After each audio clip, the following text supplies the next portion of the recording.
What happens when the greatest hero in training meets the most powerful device in the universe? Today, we're unleashing something absolutely insane. Deku with the Ultimatrix, combining strategic brilliance with alien DNA from across the cosmos.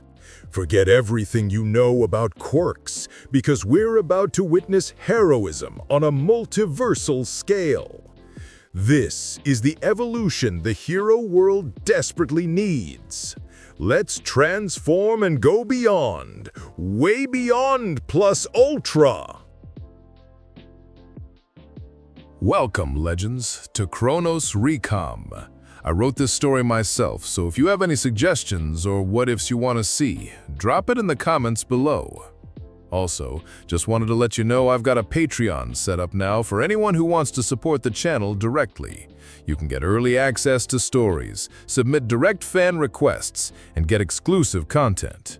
It's totally optional, but if you want to help keep these stories coming, check it out. Links in the description. And don't forget to subscribe, like, and hit that bell so you never miss an upload. Let's dive into this story. The night sky over Musutafu was clear, stars twinkling against the dark canvas as Izuku Midoriya finished his evening workout. Sweat dripped from his brow as he completed his final set of push-ups, his muscles burning with the familiar pain of progress. At 15, he'd been training his body for years, not because he believed it would give him a quirk, but because he refused to be defined by what he lacked. 200. He counted, pushing himself up one final time before rolling onto his back and staring at the stars. His breath formed small clouds in the cool night air. Quirkless, the word that had followed him since he was 4, the medical diagnosis that, in society's eyes, made him less than everyone else. But Izuku had long since stopped seeing it as a limitation. Instead, it had become a challenge, one he met with relentless determination. He pulled a small notebook from his bag, flipping through pages of hero analysis, combat strategies, and scientific theories. His mind was his greatest weapon, and he honed it as diligently as his body. Being born without a quirk in a world where 80% of the population had superpowers didn't make him useless. It just meant he had to work harder, think smarter, and refuse to surrender. As he made a few final notes on Kamui Wood's latest rescue technique, a brilliant flash of green light streaked across the sky.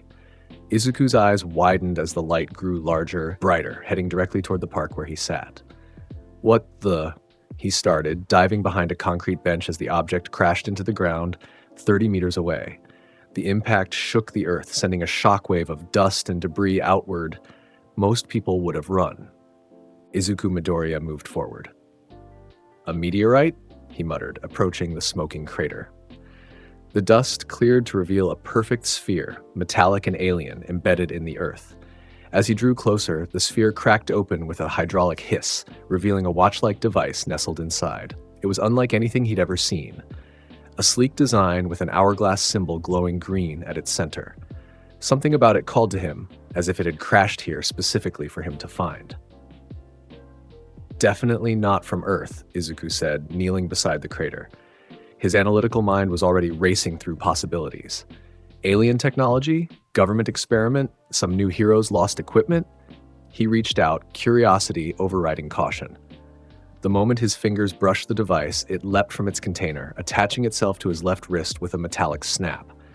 Izuku yelped in surprise, trying to pull it off, but the device had already merged with his skin. "What is this thing?" he wondered aloud, examining the strange watch. The center dial glowed, projecting a small hologram that displayed silhouettes of various strange creatures. Dial experimentally, different silhouettes appeared. A mechanical voice suddenly spoke from the device.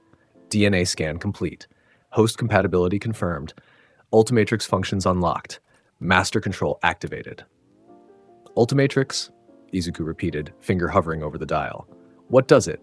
He pressed down, and the world exploded in green light. His body stretched, hardened, transformed. When the light faded, Izuku wasn't human anymore. His skin had turned to living diamond, reflecting the moonlight in prismatic patterns. He felt stronger, tougher, indestructible. "Whoa," he said, his voice carrying a crystalline resonance. "This is actually pretty cool." He flexed his diamond hands, feeling power surge through his new form. A smile spread across his faceted face. Whatever this Ultimatrix was, it had just changed everything. In that moment, standing in the crater beneath the stars, Izuku Midoriya understood one fundamental truth. His life would never be the same again, and he was totally okay with that. 3 months later, the UA High School entrance exam was about to begin. The massive doors of the prestigious hero school loomed before hundreds of nervous applicants, each hoping to secure a spot in the hero course. Among them stood Izuku Midoriya, hands in his pockets, a relaxed smile on his face. The past months had been educational. The Ultimatrix had proven to be far more than just a transformation device. It contained the genetic code of thousands of alien species, allowing Izuku to transform into any of them at will. No time limits, no glitches, no restrictions. The master control function meant he could switch between forms with just a thought. He'd spent weeks testing his abilities, learning each transformation's strengths and weaknesses. From the pyrokinetic heat blast to the super-fast XLR-8, from the immensely strong 4 arms to the intelligent gray matter, each form offered unique powers that Izuku incorporated into his growing arsenal of abilities. And then there were the ultimate forms, evolved versions of the aliens that were even more powerful. The first time he'd transformed into Ultimate Humongosaur and felt the raw destructive potential coursing through him, he'd laughed out loud at the absurdity of it all. Him, formerly quirkless Izuku Midoriya, wielding power that could rival or exceed even the strongest pro heroes, it had fundamentally changed him, not just physically, but mentally. It's hard to stay nervous and self-doubting when you can transform into 60-foot aliens that can shoot lasers from their eyes. His old insecurities had melted away, replaced by a casual confidence that bordered on nonchalance. After all, when you've flown through space as Jet Ray, trivialities like school bullies seem pretty insignificant. Midoriya? A familiar voice called out. Izuku turned to see Katsuki Bakugo approaching, his perpetual scowl firmly in place. Their relationship had evolved since Izuku acquired the Ultimatrix. The first time Bakugo had seen him transform into 4 arms and casually lift a car that had been about to hit a child, his childhood tormentor had been struck speechless. "Hey, Bakugo," Izuku greeted, his tone friendly but not overly enthusiastic. "Ready for the exam?" "Don't act so casual," Bakugo growled. "Just because you suddenly developed a quirk doesn't mean you're going to beat me." Izuku shrugged. He hadn't told anyone about the Ultimatrix. Let them think he was a late bloomer who developed an extremely versatile quirk. It was easier that way. "We'll see how it goes," he said, stretching his arms. "Should be fun, at least." Bakugo's eye twitched at Izuku's lack of concern. Before he could respond, the doors to the examination hall opened and the crowd began moving forward. The written portion of the exam passed without incident. Izuku had always been academically gifted, and the questions posed no challenge. What interested him was the practical exam that followed. Present Mike, the pro hero and UA teacher, explained the rules with his characteristic energy. "Listen up, examinees. The practical test is simple. You'll be released into mock city areas where you'll face 3 types of villain robots. Each is worth different points based on difficulty. Your goal is to immobilize these FAW villains using your quirks. Those who score highest move on to the next phase." As the students were loaded onto buses headed for different testing grounds, Izuku found himself sitting next to a girl with round cheeks and a nervous smile. "Hi, I'm Ochako Uraraka," she introduced herself. "This is pretty nerve-wracking, isn't it?" Izuku smiled. "Izuku Midoriya, and honestly, I'm kind of looking forward to it." Uraraka blinked at his relaxed demeanor. "You must have a really strong quirk." "Something like that," he replied with a small smile. When they arrived at their testing ground, a massive urban mock-up designated Battle Center B, Izuku took stock of his competition. Most looked nervous, a few confident. Bakugo had been sent to a different area, which was probably for the best. Present Mike's voice boomed over the loudspeaker. "Begin!" While other examinees stood confused by the sudden start, Izuku was already moving. With a casual thought, green light enveloped him, and when it faded, a blue-skinned 4-armed alien stood in his place. "4 arms should make this quick," he said, his voice deeper and rougher in this form. The other examinees stared in shock as Izuku leapt forward, covering 20 meters in a single bound. A 1-pointer robot rounded the corner, its sensors locking onto him. Before it could attack, Izuku grabbed it with all four hands and ripped it in half like tissue paper. "One down," he commented casually. From there, it was almost too easy. He bounded through the mock city, destroying robots with casual efficiency. A three-pointer launched missiles at him. He caught them midair and threw them back. A two-pointer tried to flank him. He stomped the ground, creating a shockwave that flipped it over. After accumulating about 40 points in 3 minutes, Izuku decided to switch things up. With a flash of green, Four Arms was replaced by a sleek black and blue alien on wheels. "XLR-8, he announced, then became a blur of motion. He zipped through the streets at supersonic speed, leaving trails of dismantled robots in his wake. His perception accelerated along with his body, allowing him to see everything in slow motion. A group of students working together to take down a three-pointer appeared frozen in time as he raced past, disassembling the robot before they could even react. By the 7-minute mark, Izuku had accumulated over 100 points and was getting, frankly, a little bored. He decided to try something different. With another flash of green light, XLR-8 was replaced by a small, frog-like alien with large, bulging eyes. "Gray matter," he said, his voice high-pitched and intellectual. "Let's try a more cerebral approach." He scampered up to a three-pointer that was engaged with another examinee, a tall boy with engines in his legs. Rather than destroying it, gray matter jumped onto its back, quickly identified the access panel, and rewired its circuits. "Override complete," he announced as the robot's eyes changed from red to green. "Now attack other robots only." The reprogrammed three-pointer immediately turned and charged at another villain bot, destroying it completely before moving on to the next target. Izuku jumped off, transforming again into a phantom-like alien with a single eye. "Ghost freak," he whispered, turning invisible and intangible. He flew through the mock city, phasing into robots and shorting out their systems from the inside. It was almost unfair how easily he was racking up points. But the real test came with only 2 minutes remaining. The ground shook violently. Buildings cracked and crumbled as a colossal robot, easily the size of a skyscraper, emerged from the ground. Present Mike had mentioned this, the zero-pointer, an obstacle to be avoided rather than fought. Most examinees turned and ran. A few stood frozen in terror. Izuku was about to ignore it entirely when he noticed Uraraka trapped under debris directly in the zero-pointer's path. He didn't hesitate. Green light flashed once more and a massive alien appeared, 20 feet tall with red armor and a powerful jaw. "Humongosaur!" he roared, charging toward the zero-pointer. But why stop there? With a mental command, the Ultimatrix symbol on his chest sprouted 4 spikes, and another transformation began. His body grew larger, tougher, more armored. Spikes protruded from his back, and his hands transformed into living weapons. "Ultimate Humongosaur," he announced, his voice deeper and more resonant. The zero-pointer raised a massive fist to crush Uraraka. Izuku intercepted it with one hand, stopping it cold. The impact created a shockwave that blew out windows in nearby buildings, but Izuku didn't budge an inch. "That all you got?" he asked the robot, almost disappointed. With his free hand, he transformed his arm into a bioorganic missile launcher and fired a volley of explosives directly into the zero-pointer's face. The robot's head exploded in spectacular fashion, and its massive body began to topple backward. Izuku turned his attention to Uraraka, gently lifting the debris pinning her down. "You okay?" he asked, his voice surprisingly gentle despite his monstrous form.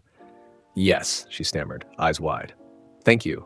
Izuku nodded, then transformed back to his human form just as the final buzzer sounded. The practical exam was over. As the dust settled, Izuku found himself surrounded by staring examinees. Some looked shocked, others intimidated, a few clearly impressed. He scratched the back of his head, suddenly feeling a bit self-conscious despite his newfound confidence. "What?" he asked with a small smile. "That's what we were supposed to do, right?" 1 week later, Izuku sat cross-legged on his bed and casually flicking through the Ultimatrix's holographic display. He'd been experimenting with a new technique, partial transformations that allowed him to manifest single alien abilities without changing his entire body. A knock at his bedroom door interrupted his focus.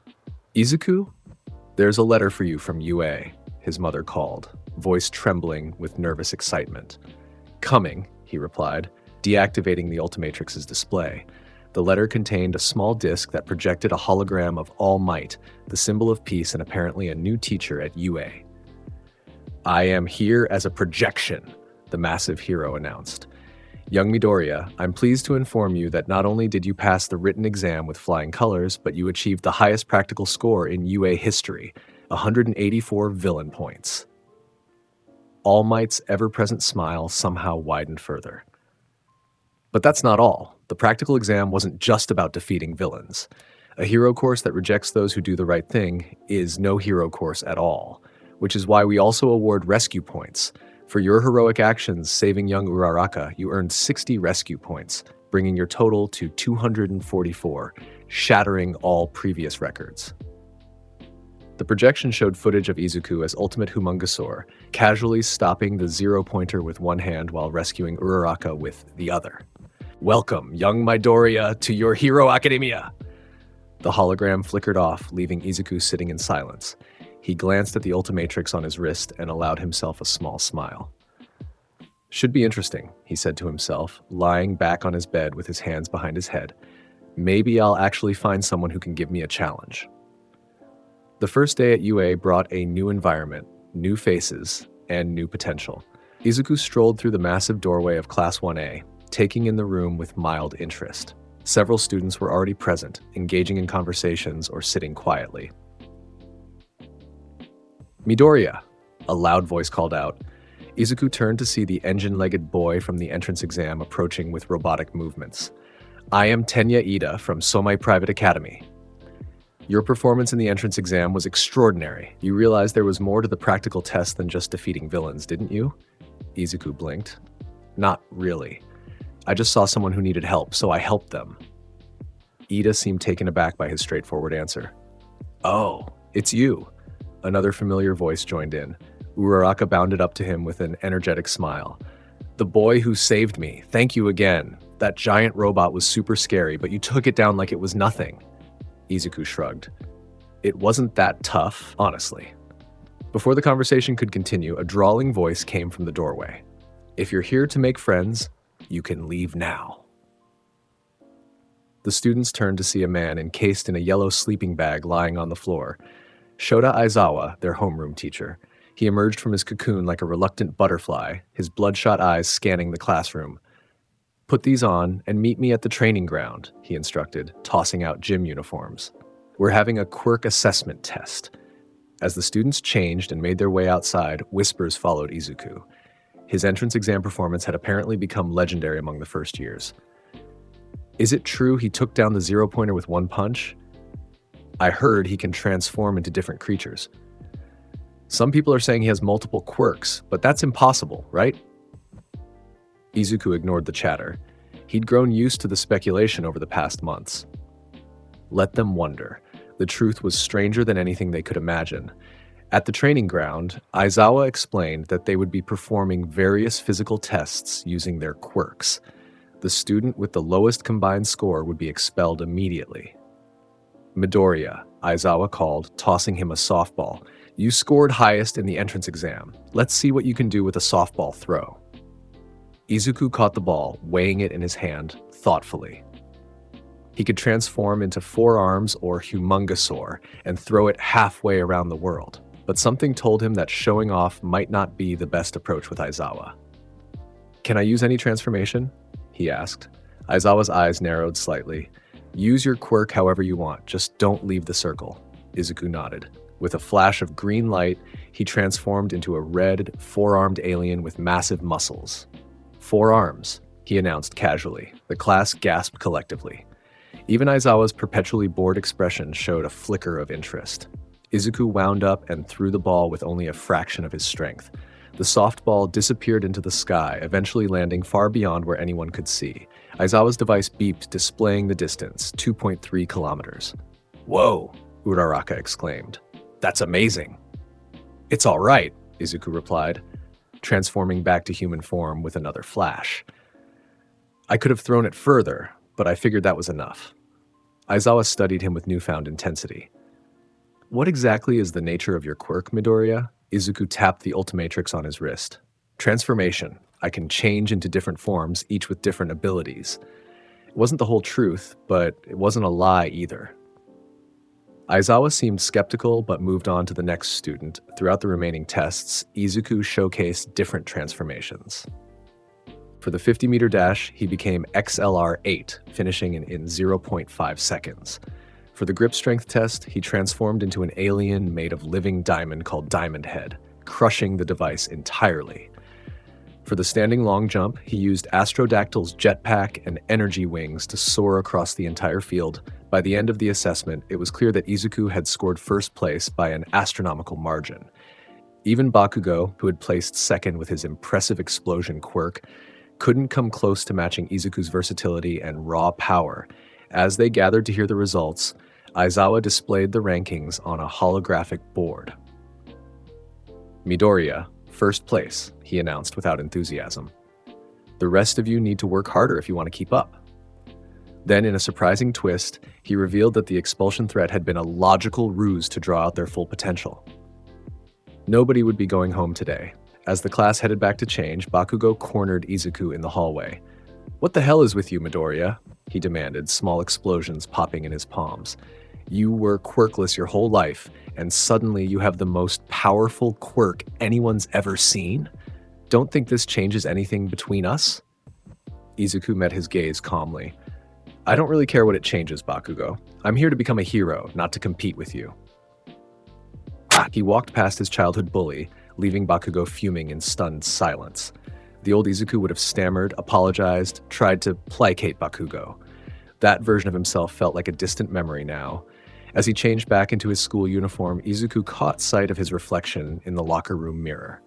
The Ultimatrix gleamed on his wrist, a constant reminder of how much his life had transformed in just a few months. "Problem, Midoriya?" A monotone voice asked. Izuku turned to see Todoroki Shoto, son of the number 2 hero Endeavor, watching him with heterochromatic eyes. "No problem," Izuku replied, "just thinking." "Your quirk is unusual," Todoroki stated flatly.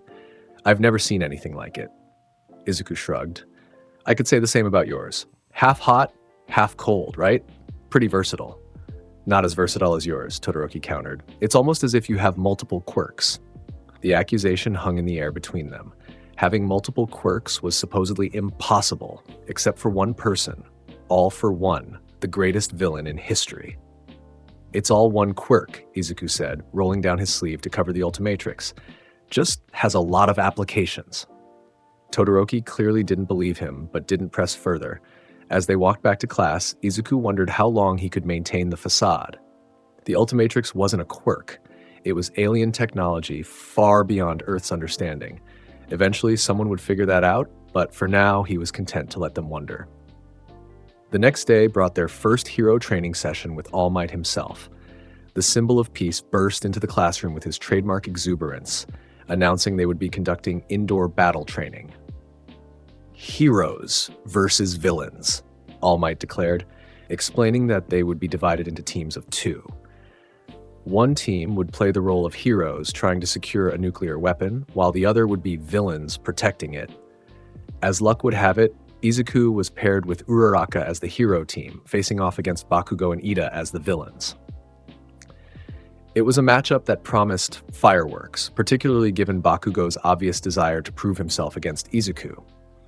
In the monitoring room, watching the other teams prepare, Uraraka turned to Izuku nervously. "Bakugo seems really determined to fight you," she observed. "Do you two have a history?" Izuku nodded absently, studying the building layout on a monitor. "We grew up together. He's always been competitive." "That's putting it mildly," she replied. "He looks like he wants to kill you." "He can try," Izuku said with a small smile. "Honestly, I'm kind of looking forward to it. Might be fun." Uraraka stared at him. "Fun? Going against someone who can create explosions?" Izuku realized how that must sound to someone who didn't know about his past with Bakugo, or the full extent of the Ultimatrix's capabilities. "Sorry, that came out wrong," he amended. "I just mean it'll be interesting to test ourselves against strong opponents." When their turn came, Izuku and Uraraka stood outside the designated building. Bakugo and Ida had 5 minutes to prepare their defenses before the hero team could enter. "So what's the plan?" Uraraka asked. "Should we try to sneak in or go for a direct approach?" Izuku considered for a moment. Bakugo will come looking for me. He won't be able to help himself. Ida will probably stay with the weapon. I'll keep Bakugo busy while you use your zero-gravity quirk to get to the upper floor and secure the weapon. You think you can handle Bakugo alone? She asked, concerned. Izuku's lips quirked up in a half-smile. I'll manage.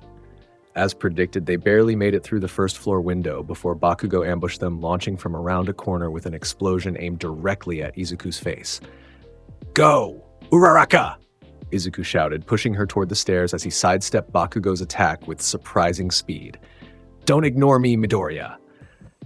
Bakugo snarled, pivoting for another explosive punch. Izuku caught his wrist casually, stopping the attack cold. I'm not ignoring you, Bakugo. You have my full attention. With a swift movement, he flipped Bakugo over his shoulder, sending him crashing into the wall. The explosive boy recovered quickly, rage evident in his crimson eyes. Stop looking down on me! He roared, launching forward with his quirk to increase his speed. Use those transformations and fight me seriously! Izuku dodged another explosion, moving with practiced ease. If that's what you want. Green light flashed, and in Izuku's place stood a lean, blue-furred simian creature with 4 arms and a tail. Spider Monkey, he announced, his voice taking on a chattering quality. Before Bakugo could react, Izuku fired webbing from his tail, pinning one of Bakugo's gauntlets to the wall. The explosive boy snarled, using his free hand to blast the webbing apart, but Izuku was already on the move, swinging from the ceiling and landing a kick to Bakugo's chest that sent him tumbling backward. You're too predictable, Izuku commented, landing in a crouch. All offense, no strategy. Shut up! Bakugo screamed, raising both hands. You think you're better than me? Let's see how you handle my maximum firepower. He aimed his right gauntlet, pulling a pin that released a massive, concentrated explosion that tore through the corridor. The blast was powerful enough to damage the building's structural integrity, causing chunks of ceiling to rain down. When the smoke cleared, Bakugo's triumphant smirk faded. Where Izuku had been standing was now a crystalline alien with a body made of impenetrable diamond. Diamond Head, Izuku said, completely unharmed. Nice try, though. That actually had some power behind it. Bakugo's face contorted with fury and disbelief. What the hell are you? Izuku reformed his crystalline hands into razor-sharp blades. I'm the guy who's about to end this exercise. In a swift movement, he slashed through the support pillar next to Bakugo, causing a controlled collapse that temporarily trapped the explosive boy under debris. Not enough to hurt him seriously, but enough to immobilize him. We're not kids anymore, Bakugo, Izuku said, returning to human form. I'm not the same quirkless kid you used to push around. He secured Bakugo with the capture tape provided for the exercise, effectively eliminating him from the match. Then he tapped his earpiece to communicate with Uraraka. Bakugo's down. How's it going on your end? Ida's really fast, she replied, sounding out of breath. I can't get close to the weapon. On my way, Izuku said, transforming again. This time, he became a phantom-like alien with a gaseous body and single eye. Ghost freak, he whispered, turning invisible and phasing through the ceiling. He found Uraraka on the top floor, trying unsuccessfully to outmaneuver Ida, who was using his engine quirk to guard the papier-mâché nuclear weapon with impressive speed. Your quirk is formidable, Uraraka, but I have prepared for it. Ida was declaring dramatically, sliding between her and the weapon. I have removed all loose objects you could use with your zero-gravity power, and my speed ensures you cannot reach the weapon directly. Invisible and intangible, Izuku floated toward the weapon. Neither Ida nor Uraraka could see him. With a thought, he reverted to visibility directly beside the weapon, materializing his hand to touch it. Hero Team wins, he announced casually. Ida spun around in shock. What? How? When did you? Hero Team wins, All Might's voice boomed over the intercom. Villains have been captured and the weapon secured. Back in the monitoring room, All Might reviewed their performance. While he praised Ida's dedication to his role and Uraraka's resourcefulness, he was clearly most impressed by Izuku's efficient handling of Bakugo and creative use of his quirk. Young Midoriya! All Might boomed. Your transformations are most impressive. However, in the future, try to minimize property damage during hero operations. Izuku nodded, accepting the critique. He noticed Bakugo sitting alone in the corner, still seething from his defeat. The rest of the class was giving him a wide berth, sensing his volatile mood. As they changed back into their school uniforms, Izuku approached Bakugo. "Good match," he offered, extending a hand. Bakugo slapped it away. "Don't patronize me, Midoriya. This isn't over. I'm going to surpass you and become the #1 hero. Whatever your quirk is, it won't be enough." Izuku shrugged, looking forward to seeing you try. As he walked away, Izuku heard Bakugo punch a locker behind him, denting the metal with the force of his frustration. The old Izuku would have felt guilty, would have worried about Bakugo's feelings. The new Izuku merely noted that Bakugo would need to grow stronger, much stronger, if he ever wanted to pose a genuine challenge. And part of him really hoped Bakugo would rise to that challenge. Because despite his casual attitude, Izuku was beginning to realize something concerning. With the Ultimatrix, victory came almost too easily. And where was the fun in that? The next major event came sooner than expected. 2 days after the battle training, Aizawa announced they would be taking a field trip to the Unforeseen Simulation Joint, a facility designed by the Space Hero 13 for rescue training. "Real heroes do more than fight villains," Aizawa explained in his monotone voice. "Often, the most important work is saving civilians from disasters." On the bus ride to the USJ, conversation inevitably turned to quirks. "Midoriya, your power is amazing," exclaimed Kirishima, a red-haired boy with a hardening quirk. "Those transformations are so manly. How many different forms do you have?" Izuku, who had been staring out the window, turned with a small smile. "A lot. I haven't actually counted them all." "More than 10, pressed Ashido, a pink-skinned girl with acid powers. "More than 100, Izuku replied honestly. The bus fell silent as everyone stared at him in disbelief. "That's impossible," Bakugo scoffed from the back. "No one has a quirk that versatile." Izuku merely shrugged. "Just answering the question." Aizawa's voice cut through the chatter. "We're here. Everyone exit in an orderly fashion." The USJ was an impressive dome-shaped facility containing various disaster zones, a shipwreck area, a landslide zone, a conflagration zone, and more. 13, the space hero, greeted them at the entrance with an explanation of the facility's purpose. "Today you'll learn that quirks designed for combat can also be used for rescue operations. The power to harm can also be the power to help." As 13 concluded their speech, the lights throughout the facility suddenly flickered and died. At the central plaza, a swirling mass of dark purple mist appeared, expanding to form a portal from which dozens of individuals emerged. "Everyone stay back," Aizawa commanded, pulling his capture weapon and yellow goggles into place. "Those are villains!" Indeed, a small army of criminals had materialized in the USJ, led by a lanky man covered in severed hands and a towering creature with an exposed brain and a beak-like mouth. 13, protect the students, Aizawa ordered, leaping down the stairs toward the villains. "Eraserhead," the hand-covered villain observed with unsettling calm. "The hero who erases quirks. Nomu, take care of him." The monstrous creature, Nomu, moved with frightening speed, engaging Aizawa in combat. Despite the teacher's impressive fighting skills, it quickly became apparent that he was outmatched. The Nomu's strength and speed were beyond human limits, and it seemed to have multiple quirks: shock absorption, super strength, and regeneration at minimum. Izuku watched from the entrance as Aizawa was gradually overwhelmed, his movements slowing as fatigue set in. The other villains were closing in, preparing to finish the job. 13, Izuku said quietly. "Lies, get everyone out of here." Before the space hero could respond, Izuku was already moving, leaping over the railing and racing down the stairs. Green light enveloped him mid-run, and by the time he reached the plaza, he had transformed into a red, manta-like alien with 3-fingered hands. "Jetre," he announced, firing neuroshock beams from his eyes that scattered the approaching villains. The hand-covered villain, who Izuku later learned was called Shigaraki Tomura, turned in surprise. "A student? No matter. Nomu, kill him too." The brain-exposed monster dropped Aizawa's battered body and charged at Izuku with terrifying speed. But Izuku was ready. With another flash of green light, he transformed again. "Humongosaur!" he roared, growing to match the Nomu in size and strength. The two behemoths collided with enough force to crack the concrete beneath them. Izuku grappled with the Nomu, surprised by its raw power even compared to his Vaxasaurian form. "You're actually pretty strong," Izuku commented, genuine excitement creeping into his voice. This might be fun after all. Shigaraki scratched his neck nervously as he watched the battle. Nomu was designed to kill All Might.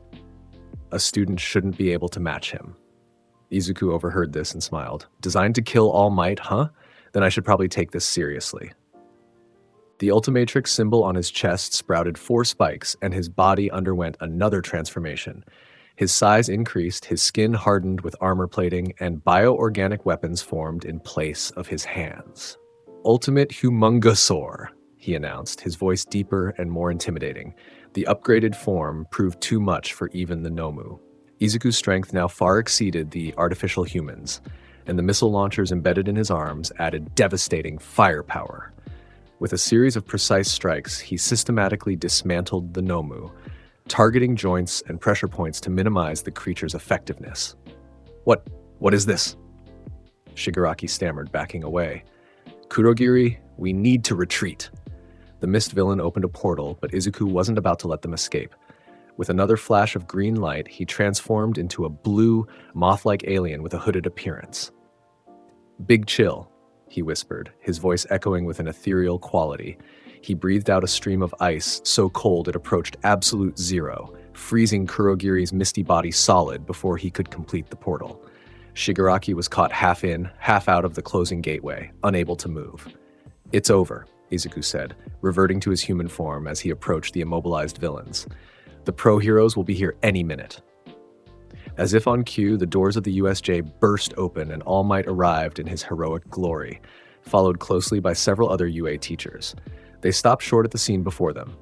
Villains defeated, the Nomu incapacitated, and Izuku Midoriya standing calmly amid the destruction. Young Midoriya, All Might exclaimed, clearly shocked. What happened here? Izuku gestured to Aizawa, who was being tended to by 13. Mr. Aizawa was in trouble. I helped out. It was an understatement of epic proportions, but Izuku didn't see the need for elaboration.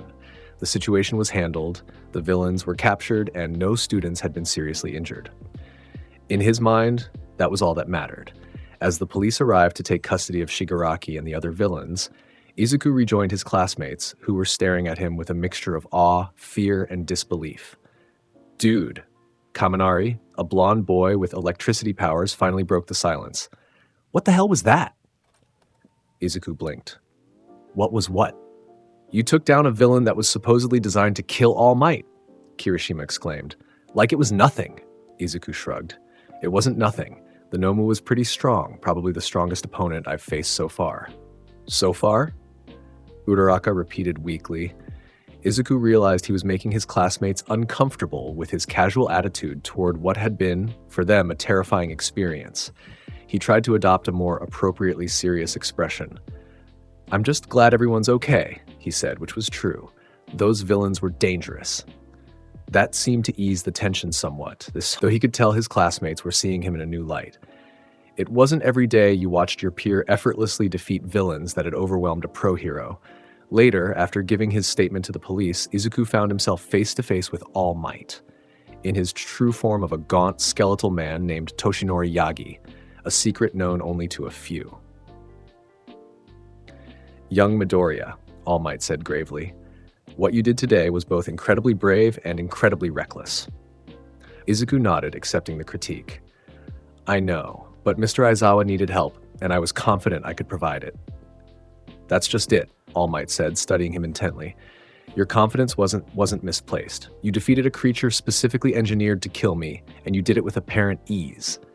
He paused, seeming to choose his next words carefully. Your quirk is unlike anything I've ever seen. The versatility, the raw power, it's extraordinary, almost as if what? Izuku prompted when All Might trailed off. Almost as if it isn't a quirk at all, All Might finished quietly. Izuku's expression remained neutral, but inwardly, he tensed. He'd known this moment would come eventually. Someone would realize the truth about the Ultimatrix. He just hadn't expected it to be All Might himself. What makes you say that? He asked carefully. All Might sighed.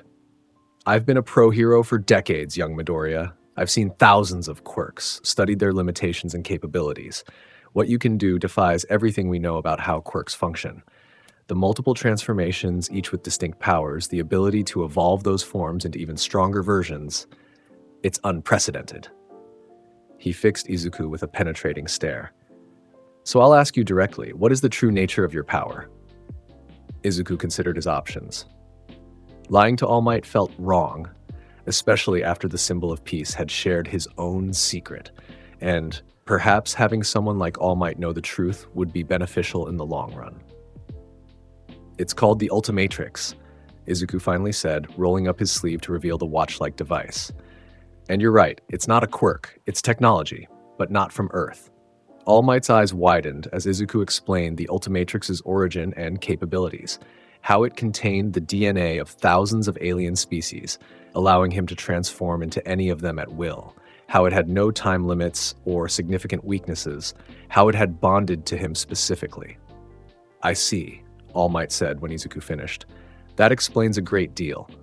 And you've kept this secret from everyone? Izuku nodded. It seemed simpler to let people think it was a quirk. Most people wouldn't believe the truth anyway. Perhaps not, All Might agreed. But I think it's important that some of the UA or staff know what we're dealing with here.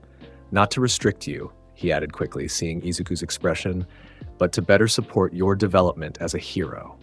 Izuku considered this, then nodded. That's fair, but I'd prefer if we could keep it limited to just a few people for now. Principal Nezu and Recovery Girl, at minimum, All Might suggested. Both are discreet and would provide valuable guidance. They reached an agreement, and as Izuku turned to leave, All Might called after him. Young Midoriya, one more thing. Izuku paused, looking back. With great power comes great responsibility, All Might said seriously. The Ultimatrix gives you abilities that exceed even my own at my peak. How you choose to use that power will define you as a hero, or something else entirely. Izuku nodded solemnly. I understand, All Might. I won't let you down. As he walked away, Izuku reflected on All Might's words. The Ultimatrix had changed his life, giving him power beyond imagination. But All Might was right. Power alone didn't make a hero. It was how you used it that mattered. And Izuku Midoriya was determined to use his power to become the greatest hero the world had ever seen. The USJ incident sent shockwaves through UA and the hero community at large. Security was tightened, classes were temporarily suspended, and the media descended on the school like vultures, demanding answers about how villains had penetrated one of the most secure facilities in Japan. When classes resumed the following week, Aizawa returned with his entire body wrapped in bandages, a testament to the severity of his injuries. Yet he insisted on continuing to teach, showing the same stubborn determination he expected from his students. The UA Sports Festival will proceed as scheduled, he announced to Class 1A. This is your opportunity to show the pro-hero agencies what you're capable of. For many of you, this will determine the trajectory of your hero careers. The Sports Festival was UA's most prestigious event, a nationwide broadcast that showcased the abilities of hero course students. With pro heroes watching closely to scout potential interns, it was arguably more important than the provisional license exam for future career prospects. In the days leading up to the festival, an unexpected competitive spirit gripped Class 1A. Even Izuku, who had thus far approached most challenges with casual confidence, found himself contemplating how to approach the event. Are you going to use those ultimate forms? Uraraka asked during lunch, 3 days before the festival. The ones you used against the Nomu? Izuku considered the question. Probably not. That would be overkill for a school competition. But you want to impress the pro heroes, right? Kirishima chimed in. Show them what you can really do. I think they'd be more impressed by control and creativity than raw power. Izuku replied thoughtfully. Anyone can break things. It takes skill to know when and how to use your abilities. This philosophy guided his preparation. Rather than focusing on his most powerful transformations, Izuku spent the days before the festival practicing precision, speed, and versatility with some of his more balanced aliens. The day of the sports festival arrived with typical UA grandeur. Thousands packed the stadium and millions more watched on television. As Class 1A prepared in their waiting room, the atmosphere was tense with anticipation. Midoriya, Todoroki approached him just before they were called to the field. I want to talk to you. Izuku looked up, mildly surprised. The dual quirk user had kept to himself since the USJ incident. What's up? Objectively speaking, I'm stronger than most people here, Todoroki stated flatly. But you're on a different level entirely. Izuku waited, sensing there was more. I'm going to beat you without using my left side, Todoroki continued, frost forming around his right hand. Consider this a declaration of war. Several classmates gasped at the bold challenge. Izuku merely smiled. Interesting, he said. I'm looking forward to seeing you try. The first event was an obstacle race, a 4-kilometer course around the stadium featuring various challenges designed to test their quirks. As the starting gun fired, Todoroki immediately created a massive ice wall behind him, freezing most competitors in place. Izuku, however, was prepared. With a flash of green light, he transformed into a fiery, magma-based alien. Heat blast, he announced, melting through Todoroki's ice with ease. The race quickly became a showcase for UA's finest. Todoroki created ice paths to slide across obstacles. Bakugo used explosions to propel himself through the air. Ida's engines gave him tremendous speed on straightaways, but Izuku was consistently ahead, switching between forms as needed. When they reached a field of giant robots, similar to those from the entrance exam, he transformed into a small, bug-like alien with disproportionately large green eyes. Nanomech, he said, his voice tiny and high-pitched. At this microscopic size, he simply flew between the robot's armor plates and disabled them from the inside, causing them to collapse in heaps of sparking metal. For the chasm crossing, he became Astrodactyl, using energy wings to soar over the gap. And for the minefield at the end, he transformed into XLR-8, moving so fast the mines didn't have time to detonate under his feet. Izuku crossed the finish line a full minute before the second-place competitor, Todoroki, followed by Bakugo in third, both looking frustrated at the significant gap between them and first place. And the winner is Izuku Midoriya from Class 1A. Present Mike's voice boomed throughout the stadium. What an incredible display of versatility and strategy. The second event was a cavalry battle, where students formed teams to collect headbands from other groups. Each headband was worth points based on the wearer's placement in the obstacle race, with first place worth a whopping 10 million points. Everyone will be targeting you, Uraraka told Izuku as they prepared for the event. You'll have a target on your back the whole time. Izuku nodded. That's what I'm counting on. His team composition raised eyebrows. Uraraka for her zero-gravity quirk, Tokoyami for his versatile dark shadow ability, and Hatsume Mei from the support course, who had approached him with an arsenal of babies support items she wanted to showcase to companies watching the broadcast. As the event began, Izuku's prediction proved correct. Every team immediately targeted the 10 million point headband. Todoroki led a coordinated assault from the right, while Bakugo's team attacked from the left. Hold on, everyone, Izuku warned his teammates. With a flash of green light, he transformed into a ghostly alien with a single eye and gaseous tentacles. Ghost Freak, he whispered, turning his entire team intangible, just as Todoroki's ice and Bakugo's explosions converged on their position. The attacks passed harmlessly through them, leaving their attackers stunned. We can't touch them, Kaminari exclaimed from Todoroki's team. For the remainder of the cavalry battle, Izuku's team employed this strategy, becoming intangible whenever attacked, then solidifying to counterattack and collect headbands from other teams. By the end of the time limit, they had accumulated headbands worth over 11 million points, securing first place by an astronomical margin. The final event was a one-on-one tournament, 16 students facing off in direct combat. As the matchups were announced, Izuku found himself paired against Shinso Hitoshi from General Studies for the first round. Be careful, Ojiro warned him before the match. His quirk lets him control anyone who responds to his voice. Izuku nodded appreciatively. Thanks for the heads up. When the match began, Shinso immediately tried to provoke him. So you're the big shot from Class 1A, the one with all those transformations? Must be nice having a quirk that makes everything easy. Izuku remained silent, approaching Shinso with casual confidence. Nothing to say? Shinso taunted. Are you looking down on me because I'm from General Studies? Because I don't have a flashy quirk like yours? Still, Izuku said nothing. Frustration evident on his face, Shinso charged forward, attempting a direct attack. Izuku sidestepped effortlessly, tripping Shinso and sending him tumbling toward the boundary line. You don't need to answer to win. Izuku finally spoke as Shinso struggled to his feet.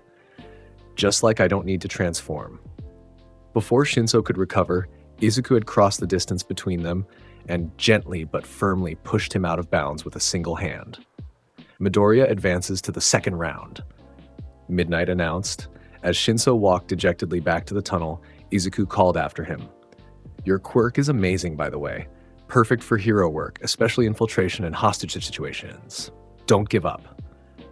Shinso paused, surprised by the genuine praise, before continuing on his way with slightly less slumped shoulders. The tournament progressed predictably for Izuku. He defeated Tokoyami in the second round by transforming into Heat Blast, exploiting Dark Shadow's weakness to light. In the semifinals, he faced Ida, countering the engine user's speed with XLR-8's superior velocity. This led to the final match that everyone had anticipated, Izuku versus Todoroki. As they faced each other on the concrete stage, Todoroki's heterochromatic eyes burned with determination. I will defeat you without using my left side, he reiterated. Izuku studied him thoughtfully. He'd noticed something throughout the tournament. Todoroki refused to use his fire powers, relying solely on ice despite the obvious tactical disadvantage this created in certain matchups. Why limit yourself? Izuku asked as Midnight prepared to start the match. Your fire is part of your power too. That's none of your concern, Todoroki replied coldly. Begin! Midnight announced. Todoroki immediately unleashed a massive ice attack that would have frozen most opponents solid. Izuku transformed into Heat Blast once again, melting the ice with casual ease. Is that really all you've got? He asked, genuinely curious. You won't beat me with just half your power. Shut up, Todoroki growled, sending another wave of ice. Izuku countered with a fireball that turned the ice to steam. I've been watching you all day, he said, advancing steadily. You're getting slower. Using only ice is making you vulnerable to frostbite on your right side. Indeed, frost had begun forming on Todoroki's arm and face, a consequence of overusing his ice powers without the balancing heat of his fire side. It's your power, Todoroki, Izuku continued, not his. Todoroki's eyes widened. Somehow, Izuku had intuited the root of his refusal, his rejection of his father Endeavor's legacy and the fire quirk he had inherited from him. You don't know anything about it, Todoroki hissed, launching his largest ice attack yet. Izuku transformed again, this time into a crystalline alien with a body made of living diamond. Diamond Head, he announced, absorbing the kinetic energy of Todoroki's ice attack and redirecting it back as crystal shards that pinned Todoroki's right side to the ground. I know enough, Izuku replied, approaching the immobilized Todoroki. I know you're hurting yourself to spite someone else, and I know that's not what a hero does. Todoroki struggled against the crystal restraints, frost spreading further across his body as he tried to generate more ice with his increasingly hypothermic right side. A real hero uses everything they have to save people, Izuku continued, even the parts of themselves they don't like. Something broke in Todoroki's expression. With a roar of defiance, whether against Izuku, his father, or himself, it wasn't clear. Flames erupted from his left side, melting the crystal restraints and enveloping half his body in fire. That's more like it, Izuku said with a genuine smile. What followed was the most spectacular battle of the sports festival. Todoroki, using both ice and fire in perfect harmony for the first time, unleashed attacks of unprecedented power and creativity. Glaciers formed and melted in the same breath, creating steam clouds that obscured the battlefield, followed by precision fire strikes that would have incinerated a lesser opponent. Izuku matched him transformation for transformation. Heat Blast countered ice, Water Hazard extinguished flames, Big Chill froze steam clouds, Diamond Head absorbed and redirected energy. It was a dance of elemental forces that had the stadium crowd on their feet, cheering in awe. But in the end, even Todoroki's newfound balance was no match for the Ultimatrix's versatility. When Todoroki unleashed his final, most powerful combined attack, a swirling vortex of ice and flame, Izuku transformed into Feedback, an alien capable of absorbing and redirecting energy. Sorry, Todoroki, Izuku said as he absorbed the entirety of the attack, but this is game over. He released the stored energy in a concentrated beam that struck the ground at Todoroki's feet, creating an explosion that launched the dual quirk user out of bounds without seriously injuring him. Midoriya wins. Midnight declared as the crowd erupted in thunderous applause. The champion of the UA Sports Festival first-year competition is Izuku Midoriya. As medical robots carried an exhausted Todoroki from the field, Izuku approached and offered his hand. "That was a great fight," he said sincerely. "The best I've had since coming to UA." Todoroki regarded him for a moment, then accepted the handshake. "You were holding back," he observed. Izuku shrugged.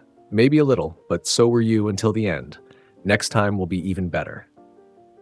A small smile, perhaps the first Izuku had seen from him, tugged at Todoroki's lips. "Next time," he agreed. The award ceremony was predictably grand, with All Might himself presenting the medals. As he draped the gold medal around Izuku's neck, the symbol of peace leaned in to whisper, "Excellent work, young Midoriya. You not only won, but helped a fellow student overcome his limitations. That's what being a hero is truly about." Izuku nodded, accepting the praise with a smile. As he stood on the podium, Bakugo fuming with the silver medal on his left and a contemplative Tokoyami with bronze on his right, he felt a sense of satisfaction that had little to do with winning and everything to do with the connections he was forming. The Ultimatrix had given him power, but it was moments like these, helping others, forming bonds, growing together, that made him feel like a true hero in the making.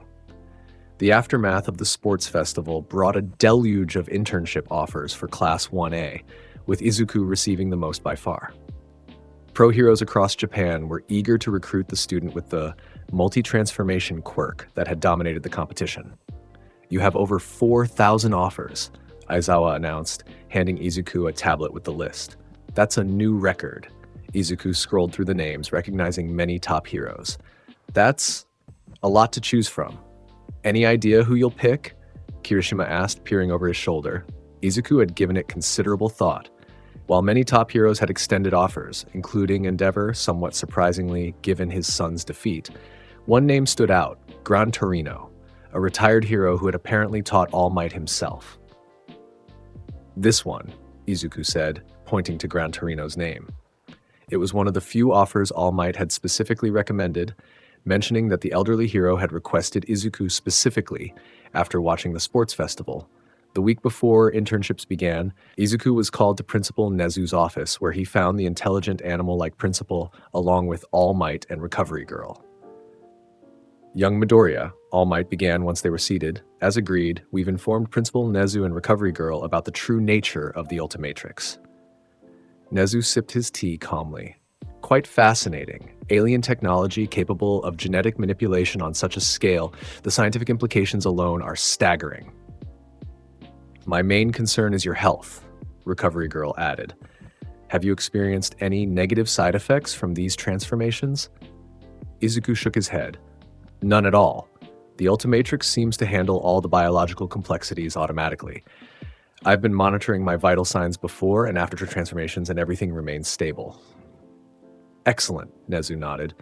"Now, regarding your internship with Gran Torino, he's been informed of your unique situation as well. All Might suggested him specifically because of his experience with unusual quirks and his direct teaching style." "Direct?" Izuku repeated. All Might coughed. "He'll push you in ways you might not expect. Gran Torino doesn't care about raw power, he cares about how you use it." That sounded promising to Izuku. Most of his challenges thus far had been overcome through sheer power rather than skill or strategy. Perhaps Gran Torino could help him refine his approach. When the internships began, Izuku found himself standing before a dilapidated apartment building in an unfashionable part of town. This was supposedly the residence of the retired pro hero who had trained the symbol of peace. "Hello?" he called, entering the unlocked apartment. "Gran Torino?" He found an elderly man lying face down in a puddle of red liquid that momentarily alarmed him until he realized it was just spilled ketchup from a half-eaten sausage. Sir, are you alive?" Izuku prodded the old man with his foot. Suddenly, the apparently frail elder sprang to life, bouncing off the walls with surprising speed before landing directly in front of Izuku. "So you're the alien boy All Might told me about," Gran Torino declared, studying Izuku with sharp eyes that belied his apparent senility. "Show me what you can do then. Transform." Izuku complied, transforming into Diamond Head with a flash of green light. Gran Torino was unimpressed. "Flashy. Now try to hit me." What followed was perhaps the most humbling experience of Izuku's life since acquiring the Ultimatrix. Despite Diamond Head's strength and durability, he couldn't land a single blow on the elderly hero, who used his jet quirk to bounce around the room with precision and speed that defied his apparent age. "Too slow," Gran Torino taunted, rebounding off a wall to kick Izuku in the back of the head. "Try another one." Izuku transformed into XLR8, matching Gran Torino's speed, but the old hero's experience prevailed.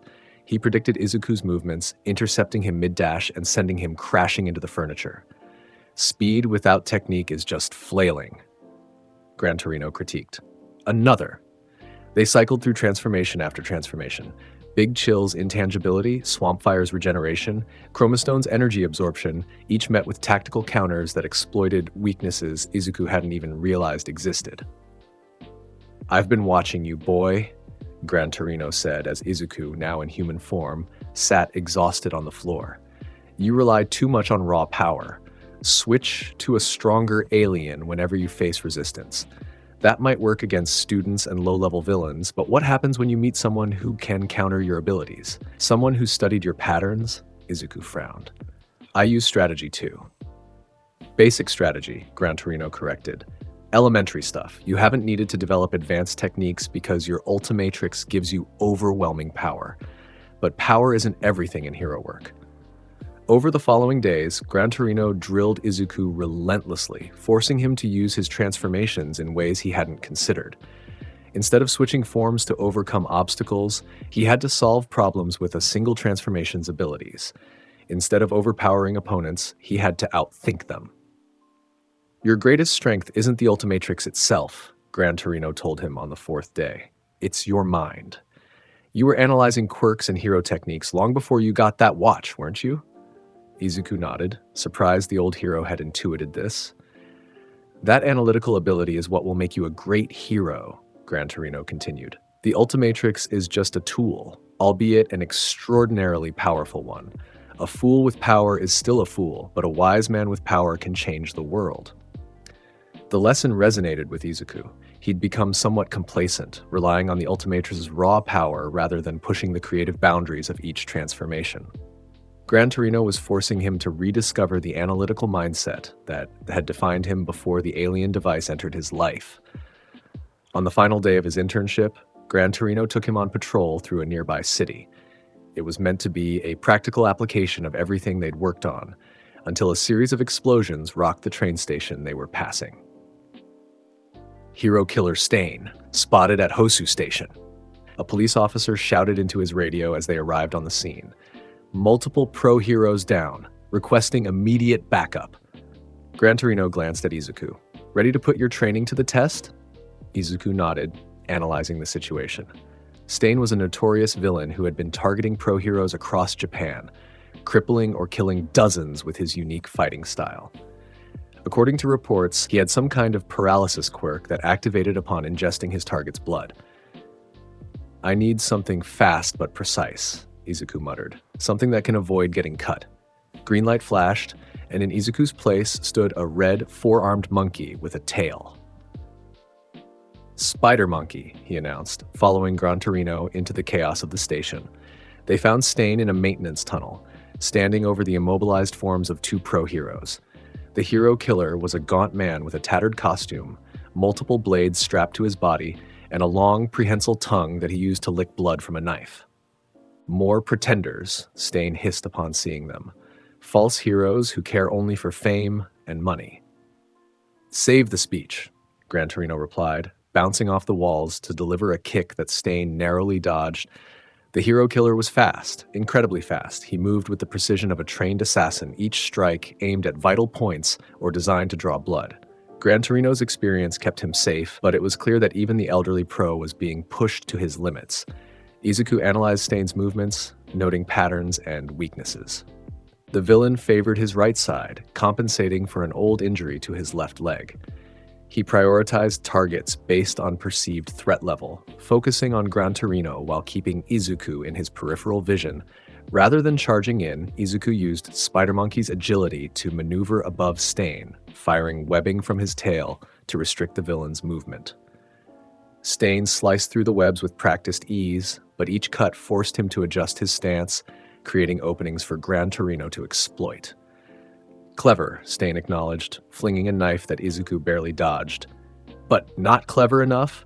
The hero killer suddenly changed tactics, throwing multiple blades simultaneously at the immobilized heroes on the ground. Izuku was forced to intercept them, using his webs to catch the knives midair. This distraction allowed Stain to close the distance, his serrated blade slicing across Spider Monkey's arm. "Got you," Stain grinned, bringing the bloodied blade to his tongue. But his triumph was short-lived.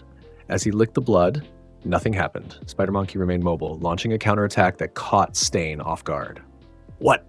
the villain snarled in confusion. "Why aren't you paralyzed?" "Different DNA structure," Izuku explained, binding Stain's arms with thick webbing. "Your quirk only works on humans." It was a realization he'd come to while analyzing Stain's abilities. The hero killer's quirk targeted human physiology specifically. It wouldn't affect Izuku's alien forms. This knowledge allowed him to engage directly without fear of paralysis, turning Stain's greatest weapon into a non-factor. Working in tandem with Gran Torino, Izuku systematically dismantled Stain's defenses. When the villain broke free of the webbing, Izuku transformed into Big Chill, using Ice Breath to freeze Stain's feet to the floor. When Stain somehow managed to shatter the ice, Izuku became Diamond Head, creating crystal barriers that separated the hero killer from his intended victims. Finally, with Gran Torino providing a distraction, Izuku transformed into Lodestar, a magnetic alien capable of controlling metal. With a gesture, he stripped Stain of all his blades, lifting the villain into the air by the metal components in his costume. "It's over, Stain," Izuku declared, compressing the metal to immobilize the hero killer completely. "This society of false heroes will fall," Stain spat as police officers arrived to take him into custody. "Only All Might understands what it truly means to be a hero." As the authorities secured Stain and medical personnel tended to the injured heroes, Gran Torino approached Izuku with a rare smile. "Not bad, kid," the elderly hero acknowledged. "You used your head instead of just powering through." Analyzed his abilities, found a counter, and executed a plan that minimized casualties. Izuku returned to human form, feeling a sense of satisfaction different from his previous victories. This hadn't been about overwhelming power, it had been about intelligent application of his abilities, about strategy and adaptation. "I had a good teacher," he replied. Gran Torino snorted. "Flattery will get you nowhere, but..." His expression softened slightly. "You might actually have what it takes to surpass All Might one day. Not just in power, you've already got that, but in what truly makes a hero." Coming from the man who had trained the symbol of peace, it was perhaps the highest praise Izuku could have received. As they departed the scene, Izuku reflected on how far he'd come. The Ultimatrix had given him incredible power, but it was his mind, his analytical ability, his creativity, his determination that would ultimately determine what kind of hero he became. And for the first time since finding the alien device, Izuku felt truly worthy of the power it had bestowed upon him. The capture of the hero killer Stain marked a turning point in Izuku's journey. While the official report credited Gran Torino with the arrest, footage of the battle, recorded by security cameras and subsequently leaked online, showed Izuku's crucial role. The video went viral, further cementing his reputation as UA's most promising first-year student, but the aftermath of Stain's capture had wider implications. The hero killer's ideology, that society was filled with false heroes motivated by fame and fortune rather than genuine altruism, resonated with many who were disillusioned with the current hero system. This, combined with the League of Villains' attack on the USJ, signaled a rising tide of villainy that would soon test all of UA's students. Upon returning to school, Izuku found his classmates abuzz with stories from their own internships. Some had participated in routine patrols, others had helped with disaster relief, and a few, like Uraraka, who had interned with the Battle Hero Gunhead, had focused on combat training. "Midoriya!" Kirishima greeted him enthusiastically. "We all saw the video of you taking down Stain. That was incredible." "Yeah, well, Gran Torino did most of the work," Izuku replied modestly. "I just helped out." "Don't be so humble," Ashido chimed in. "You totally immobilized him with that magnetic alien. What was that one called again?" Lotus Star, Izuku supplied, but really it was a team effort. That's our Midoriya, Kaminari laughed. Takes down the most wanted villain in Japan and acts like it's no big deal. The conversation was interrupted by Aizawa's arrival. Their homeroom teacher, now mostly recovered from his injuries at the USJ, announced that final exams were approaching, both written and practical components that would test everything they had learned so far. The practical exam will involve combat scenarios, Aizawa explained.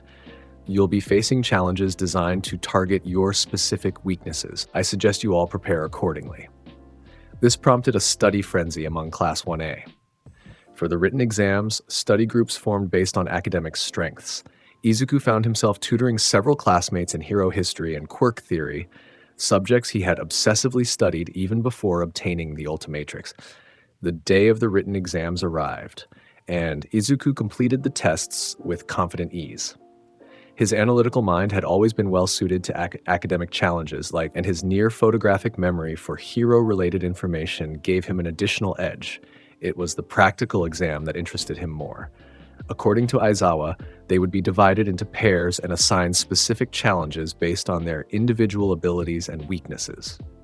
Midoriya and Bakugo, Aizawa announced, reading from his clipboard. You'll be paired together. Both boys looked at each other in surprise. Their relationship had evolved into a complex rivalry since the sports festival, with Bakugo seemingly torn between resenting Izuku's power and respecting his abilities. Your opponent will be All Might, Aizawa continued, ignoring their shocked expressions. Wait, we have to fight All Might? Bakugo demanded. How is that fair? Heroes don't always face fair challenges, Aizawa replied dryly. Besides, he'll be wearing weighted restraints that limit his power. Your objective is simple. Either capture All Might using these special cuffs, or have at least one of you escape through the exit gate within the time limit. As they prepared for their test, Izuku attempted to strategize with Bakugo. All Might is still incredibly powerful even with restraints, he began. We should coordinate our... I don't need your help, Bakugo cut him off. Just stay out of my way. Izuku sighed. Bakugo, this is a team exercise. We're supposed to work together. I'll create an opening, Bakugo grudgingly conceded. You take the exit. I want to see how I measure up against the #1 hero. It wasn't ideal, but it was better than nothing. Izuku nodded his agreement, and they entered the mock city where their exam would take place. They didn't have to wait long for All Might to make his appearance. The symbol of peace came crashing through a building, his signature smile in place despite the weighted bracelets on his wrists and ankles. Come, young heroes, he boomed. Show me what you've learned. Bakugo immediately launched himself forward with his explosion quirk, unleashing a barrage of blasts that would have incapacitated most opponents. All Might weathered them with minimal effort, countering with a restrained punch that still carried enough force to send Bakugo flying into a nearby wall. Bakugo! Izuku called out in concern. I'm fine, the explosive boy snarled, pulling himself from the rubble. Stick to the plan. Seeing Bakugo prepared to continue fighting, Izuku reluctantly headed toward the exit gate.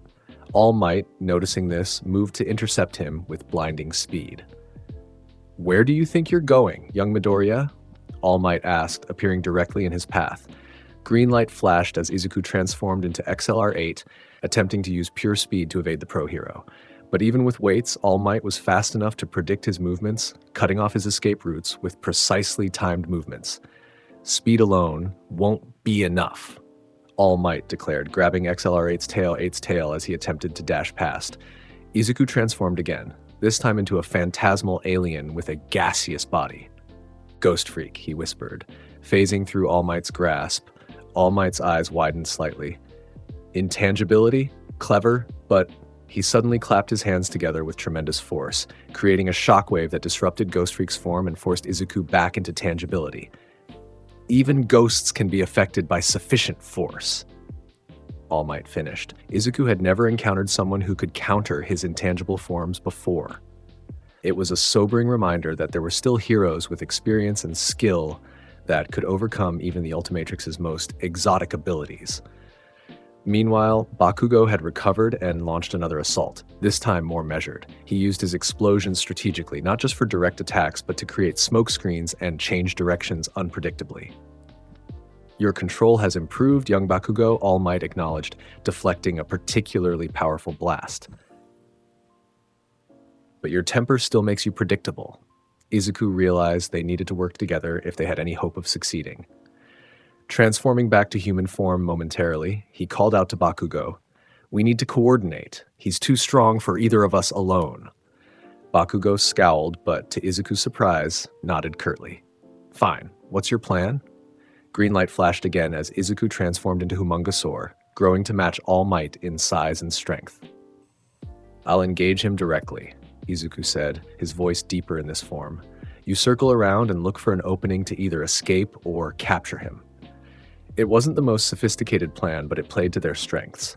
Izuku charged All Might, matching the symbol of peace blow for blow in a contest of raw power that shook the Mach city. Buildings crumbled as they traded punches, neither gaining a decisive advantage. All Might was genuinely impressed. "Excellent, young Midoriya. Not many can match me in strength, even with these restraints." But Izuku wasn't just relying on strength. He was analyzing All Might's fighting style, noting patterns and tendencies. The slight telegraph before a right hook, the shift in weight before a roundhouse kick. Gran Torino's training had taught him to look beyond power, to find the technique within the force. As they fought, Kugo maneuvered into position, waiting for the perfect moment to strike. It came when All Might briefly turned his back to counter one of Izuku's attacks. Bakugo launched himself forward with an explosion, capture cuffs in hand, aiming for All Might's wrist. The symbol of peace sensed the attack and pivoted to defend, but this created an opening for Izuku. With unexpected agility for his massive form, Humongosaur swept All Might's legs, momentarily throwing him off balance. "Now, Bakugo!" Izuku shouted. Bakugo didn't waste the opportunity.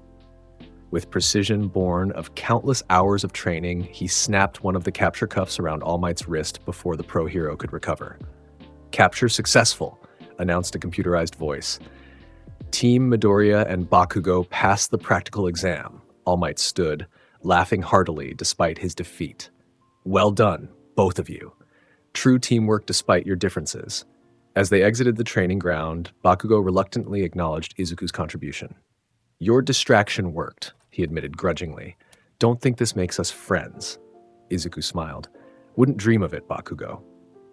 The other practical exams yielded mixed results. Some teams passed with flying colors, like Todoroki and Yaoyorozu, who defeated Aizawa through clever strategy. Others struggled, but ultimately succeeded, like Uraraka and Aoyama, who overcame 13's black hole quirk. When all the exams were completed, Class 1A gathered to hear their results. Everyone had passed, though some with better scores than others. Izuku and Bakugo received top marks for their defeat of All Might, with special commendation for their unexpected teamwork. "Don't get used to it," Bakugo muttered when Izuku congratulated him, but there was a hint of respect in his eyes that hadn't been there before. A grudging acknowledgement that perhaps working with Izuku wasn't the worst thing in the world. As the first term of their hero education drew to a close, Aizawa made an announcement that sent ripples of excitement through Class 1A. "Summer vacation begins next week," he stated in his monotone voice. "However, don't think this means you'll be relaxing. UA will be holding a special training camp in the mountains to further develop your quirks and hero skills." The class erupted in cheers, which Aizawa silenced with an activation of his erasure quirk that made his hair stand on end. "This won't be a vacation," he warned. "It will be intensive training designed to push you beyond your current limits. Come prepared to work harder than you ever have before." Despite the ominous warning, the students couldn't contain their excitement. A training camp meant new challenges, new environments, and new opportunities to grow as heroes in training. For Izuku, it represented something else as well, a chance to further refine his understanding and use of the Ultimatrix. Gran Torino had shown him that raw power wasn't enough. He needed technique, strategy, and adaptability to truly master his abilities. As he packed for the upcoming camp, Izuku found himself genuinely looking forward to the challenges ahead. The Ultimatrix had made him powerful, but it was these experiences, these tests of skill and character, that were shaping him into a true hero. Little did he know that the training camp would bring challenges far beyond what any of them could anticipate. and force him to confront the true meaning of heroism in ways he never expected. The day of departure for the training camp arrived with clear skies and nervous excitement. Class 1A gathered in front of UA, luggage in hand, ready for what Aizawa had promised would be the most intensive training of their young careers. Before we board the buses, Aizawa announced, I should inform you that Class 1B will be joining us for this training camp. Try not to embarrass yourselves. As if on cue, Class 1B arrived, led by their homeroom teacher, Vlad King. The other hero course had developed something of a rivalry with Class 1A, particularly after the sports festival where 1A students had dominated the competition. Look who it is, commented Monoma, a blonde 1B student with a copying quirk. The famous Class 1A, always hogging the spotlight with villain attacks and media attention. Ignore him, Kendo, the class representative of 1B, advised as she chopped Monoma on the neck to silence him. We're looking forward to training alongside you all. The journey to the training site took several hours, winding through mountainous terrain far from the city. When the buses finally stopped, they found themselves at a scenic overlook rather than a camp. Is this the place? Kirishima asked, looking around in confusion. No, Aizawa replied with what might have been a hint of sadistic pleasure. This is. He gestured to a distant clearing visible at the base of the mountain, at least 10 kilometers away through dense forest. You have 3 hours to reach the camp, he continued, starting now. Before anyone could protest, the ground beneath them erupted as massive earth beasts, clearly quirk-created, emerged and attacked the students.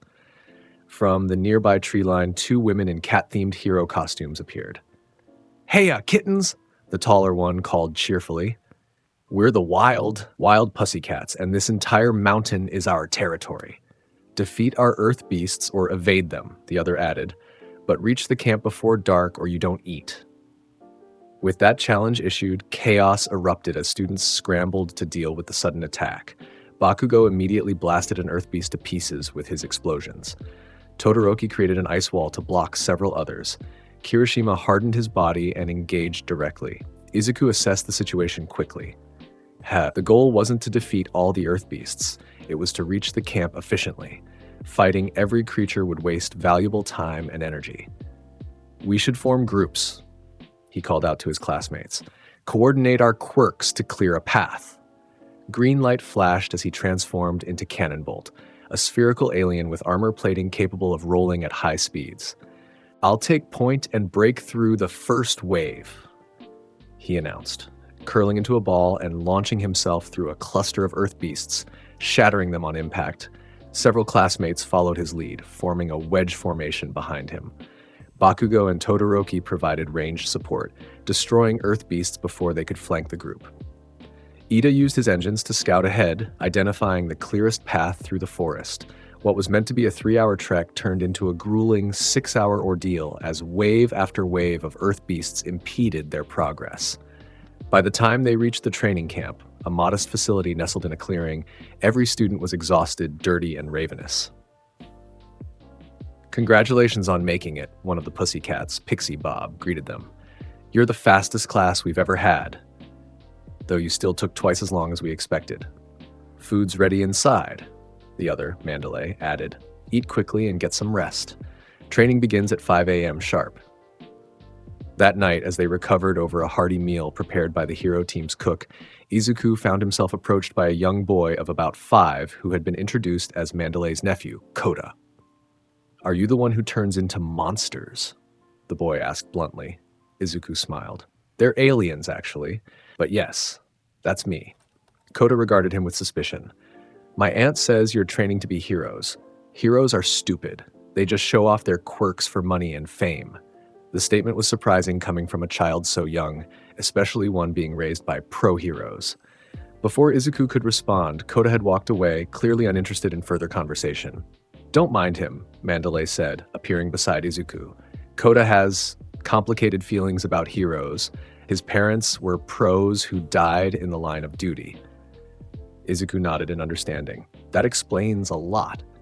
Maybe you can help him see things differently while you're here, Mandalay suggested. He seems interested in your transformations, at least. Before Izuku could consider this further, Aizawa called for everyone's attention. Tomorrow's training will focus on pushing your quirks beyond their current limitations, he explained. For most of you, this means increasing your power output, refining your control, or extending your duration. His gaze settled on Izuku. Midoriya, your case is unique. You already have access to more power than you could possibly need. Your training will focus on efficiency and creativity, doing more with less. This caught Izuku's attention. What do you mean? You'll be limited to using only 5 of your transformations for the entire week, Aizawa stated. Choose wisely. The restriction was unexpected but intriguing. Izuku had been relying on the Ultimatrix's vast array of aliens, switching forms to overcome any obstacle. Being limited to just 5 would force him to think more critically about each situation. After careful consideration, he selected his 5. Diamond Head for versatility, XLR8 for speed, Gray Matter for intelligence, Swamp Fire for regeneration and plant manipulation, and Astrodactyl for flight. He deliberately avoided his most powerful forms like Way Big or Ultimate Humongosaur, focusing instead on transformations that offered multiple applications. The following morning, training began with brutal intensity. The Pussycats, alongside Aizawa and Vlad King, divided the students into groups based on their quirks and assigned specialized exercises designed to push their limits. For Izuku, this meant a series of complex problem-solving scenarios that couldn't be overcome with brute force. One exercise involved rescuing a dummy from a collapsing structure without causing further damage. Another required navigating a maze that changed configuration every 30 seconds. You rely too much on switching forms, Aizawa critiqued as Izuku completed a challenge. When you encounter an obstacle while transformed as Diamond Head, your first instinct is to become XLR8 or another alien better suited to the task. That's inefficient, Izuku frowned. But the Ultimatrix allows me to change instantly. Why not use the best form for each situation? Because someday you might face a villain who can predict that pattern, Aizawa replied. Or you might find yourself in a situation where transformation is impossible or inadvisable. True mastery means maximizing the potential of whatever form you're currently using. It was a perspective Izuku hadn't fully considered. He'd been treating each alien form as a specialized tool for specific situations, rather than exploring the full range of possibilities each transformation offered. With this in mind, he approached his training differently. When faced with a speed challenge as Diamond Head, instead of switching to XLR8, he created crystal slides to increase his momentum.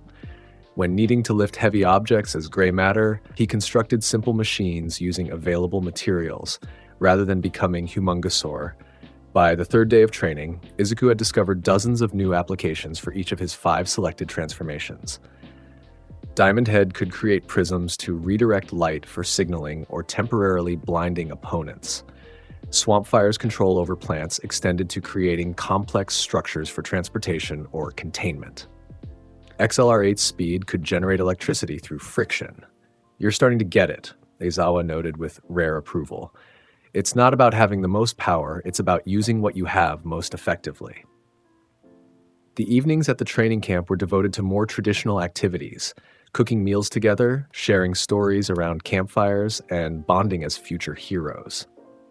Despite the exhaustion of training, these moments of camaraderie strengthened the connections between the students of both hero courses.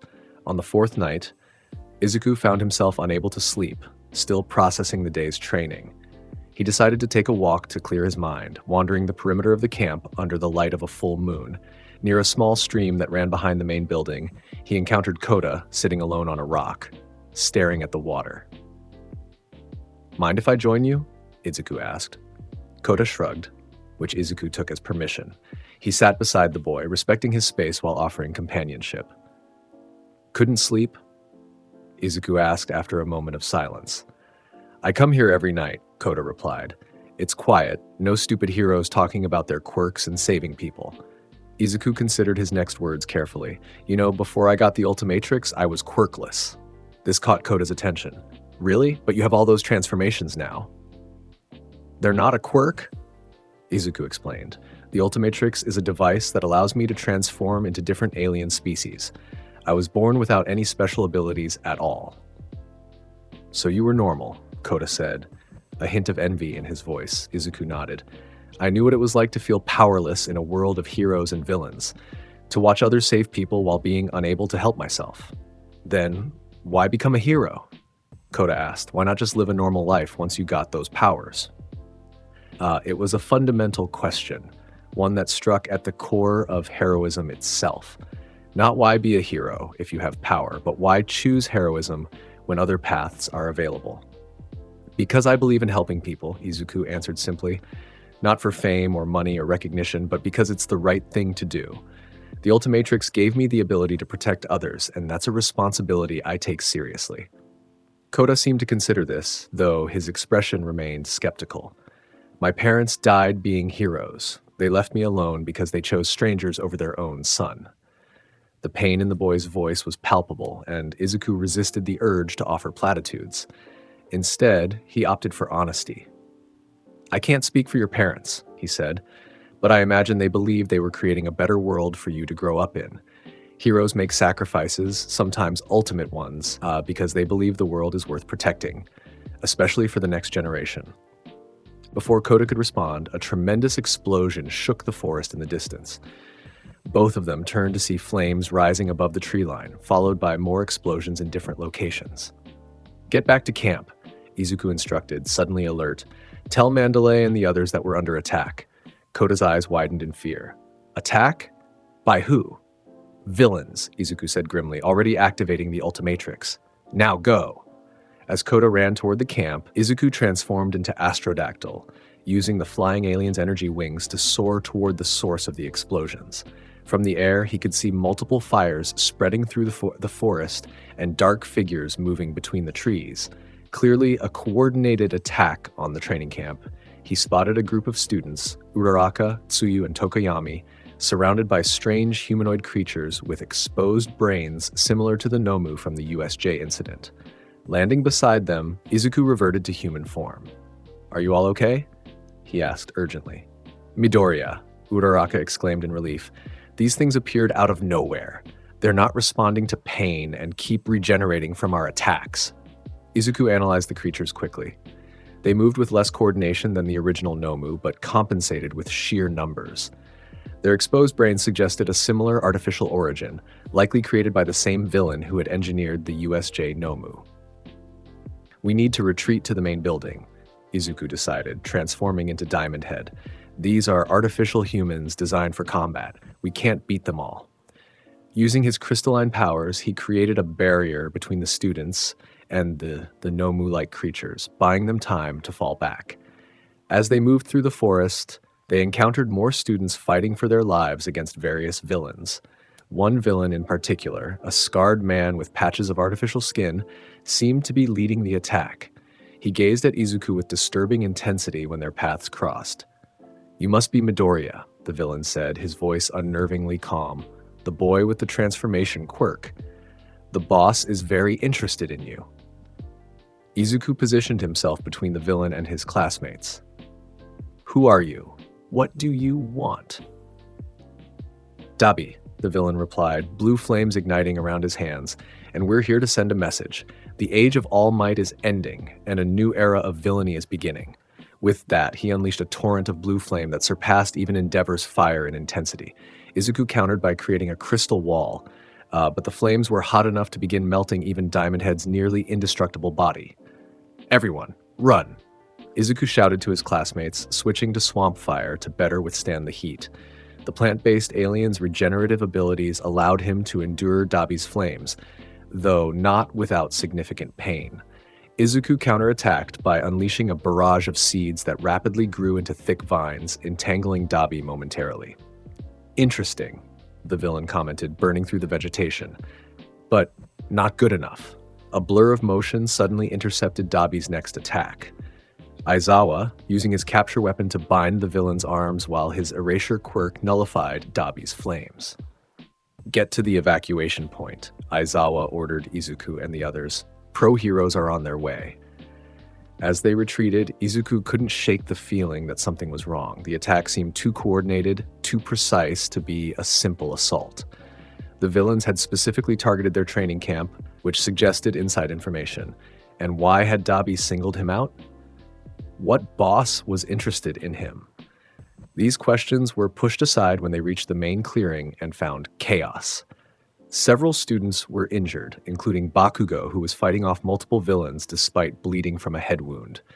The Pussycats were engaged with more Nomu-like creatures, clearly overwhelmed by the sheer numbers. Most concerning was a message Mandalay was broadcasting telepathically to all students. Kota is missing. He was last seen heading toward the forest. Izuku's blood ran cold. He had sent Kota back to camp, but the boy must have gotten lost or been intercepted in the confusion. And if he was somewhere in the forest now swarming with villains, I'll find him, Izuku told Mandalay, transforming into XLR-8. Focus on evacuating everyone else. Before anyone could object, he raced into the forest, a blue blur moving faster than the human eye could track. He retraced the path he thought Kota would have taken, searching for any sign of the boy. He found him cornered against a cliff by a massive, muscular villain with a horned mask who was monologuing about culling the weak. Kota! Izuku shouted, immediately transforming from XLR-8 to Diamond Head, as he interposed himself between the villain and the terrified child. Another hero student? The villain sneered. Muscular's the name, and crushing heroes is my game. The villain's muscles expanded grotesquely, fibers visibly growing and intertwining to increase his already impressive size. With a roar, he charged Izuku, fist raised to deliver a devastating blow. Izuku met the charge head-on, his crystalline body absorbing the impact with a sound like shattering glass. Cracks spread across his form, but he remained standing, using his power to create crystal spikes that punctured Muscular's enhanced muscle fibers. Get to safety, Kota! Izuku called, continuing to engage Muscular in a contest of raw strength. But the villain was incredibly powerful, possibly the physically strongest opponent Izuku had faced yet. Each blow from Muscular further damaged Diamond Head's form, and the regeneration was barely keeping pace with the destruction. You're tough, kid, Muscular acknowledged, landing a particularly devastating punch that sent Izuku crashing into the cliff face. But I'm the one who killed this brat's parents. You think you can do what they couldn't? Kota, who had been frozen in fear, gasped at this revelation. You killed my mom and dad? Muscular grinned sadistically. Water hose, right? They put up a decent fight, but in the end, they were just more heroes to crush. Something snapped in Izuku at the casual cruelty of the villain's words. With a flash of green light, Diamond Head was replaced by Humungosaur, growing to match Muscular in size and strength. You won't hurt anyone else, Izuku declared, his voice deeper and more resonant in this form. The battle that followed was brutal. Muscular's quirk allowed him to match even Humungosaur's impressive strength, and both combatants tore through the forest environment as they traded blows powerful enough to shatter boulders. Trees were uprooted, the ground cracked beneath their feet, and the very air seemed to vibrate with the force of their collisions.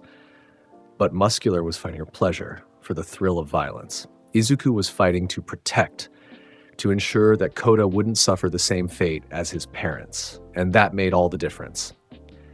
With a strategic transformation into XLR-8, Izuku circled Muscular at supersonic speed, creating a vortex that lifted the villain off his feet.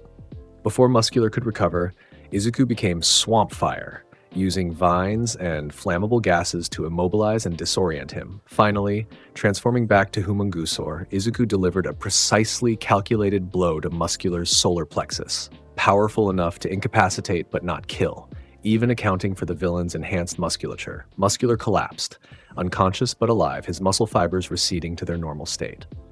Izuku secured him with improvised restraints created from nearby debris, ensuring he couldn't escape even if he regained consciousness. Only then did he turn to Kota, returning to human form as he approached the wide-eyed boy. Are you hurt? Izuku asked gently. Kota shook his head, still staring at Muscular's unconscious form. You beat him. The man who killed my parents. He won't hurt anyone else, Izuku assured him. Come on, we need to get back to the others. As he lifted Kota onto his back, preparing to transform into XLR-8 again, the boy spoke in a small voice. Thank you for saving me. Maybe heroes aren't so stupid after all. It was a small victory amid the chaos of the night. Not just defeating Muscular, but possibly helping Kota begin to heal from his trauma. Izuku allowed himself a brief smile before racing back toward the camp with the boy safely in tow. But the night's ordeal was far from over. When they arrived at the evacuation point, they found a scene of continued battle. Most students had been evacuated, but a small group, including Bakugo, Todoroki, and Tokoyami, were still engaged with the remaining villains. Most concerning was the appearance of a new figure, a man in a tailored suit wearing a plague doctor-like mask with a prominent beak. He stood calmly amid the chaos, surveying the scene with clinical detachment. "Ah, Midoriya Izuku," the masked man said upon noticing his arrival. "The boy with the remarkable quirk. I've been looking forward to meeting you." There was something deeply unsettling about the man's presence, an aura of menace that transcended his calm demeanor. Izuku instinctively pushed Koda behind him, keeping his eyes on this new threat. "Who are you?" Izuku demanded. "My name is Chisaki Kai," the man replied. "Though some call me Overhaul, I'm here to propose a partnership." "I don't partner with villains," Izuku stated flatly. Chisaki chuckled. "How binary? Hero, villain, these are artificial constructs. I'm interested in something more fundamental, the nature of quirks themselves, and your ability, it's unlike anything I've encountered." He took a step forward, removing one of his gloves to reveal a perfectly manicured hand. "I have the ability to disassemble and reassemble matter at a molecular level, quite useful for my research into quirks. I wonder what would happen if I applied it to your transformations." Before Izuku could respond, Bakugo's voice cut through the tension. "Midoriya! Behind you!" Izuku spun to see a swirling portal of dark mist materializing. Kurogiri, the warp villain from the USJ incident. From the portal emerged the hand-covered villain Shigaraki, accompanied by a bulky figure wrapped in a cloak. "Sorry to interrupt your recruitment pitch, Overhaul," Shigaraki said with mock politeness, "but we have prior claim on the transformation kid." Chisaki's eyes narrowed behind his mask. The League of Villains, how uncivilized.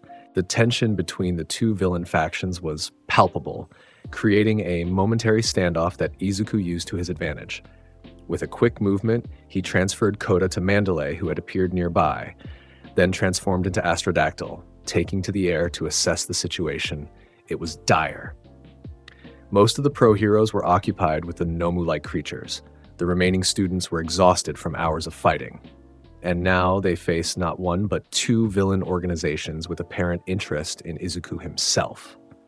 "We need to retreat," Izuku called to his classmates, using Astrodactyl's energy whips to create distance between them and the villains. "There are too many of them." "No way," Bakugo snarled, still unleashing explosions despite his obvious fatigue. "I'm not running from these bastards." "This isn't about pride, Bakugo," Todoroki responded, creating an ice wall to block an attack from one of Shigaraki's companions. "It's about surviving to fight another day." The debate became moot when Kurogiri suddenly expanded his warp gate, attempting to engulf several students at once. Izuku dove toward his classmates, intending to pull them to safety, but found himself caught in the swirling darkness.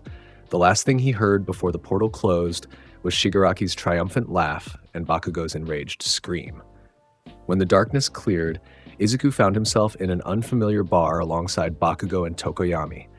Facing them were Shigaraki, Kurogiri, and several other villains he didn't recognize. "Welcome to our humble headquarters," Shigaraki greeted with unsettling cheer. "I hope you appreciate the invitation. It's not often we bring heroes here." "What do you want with us?" Izuku demanded, positioning himself slightly in front of his classmates. "From Bird Boy and the Explosive One?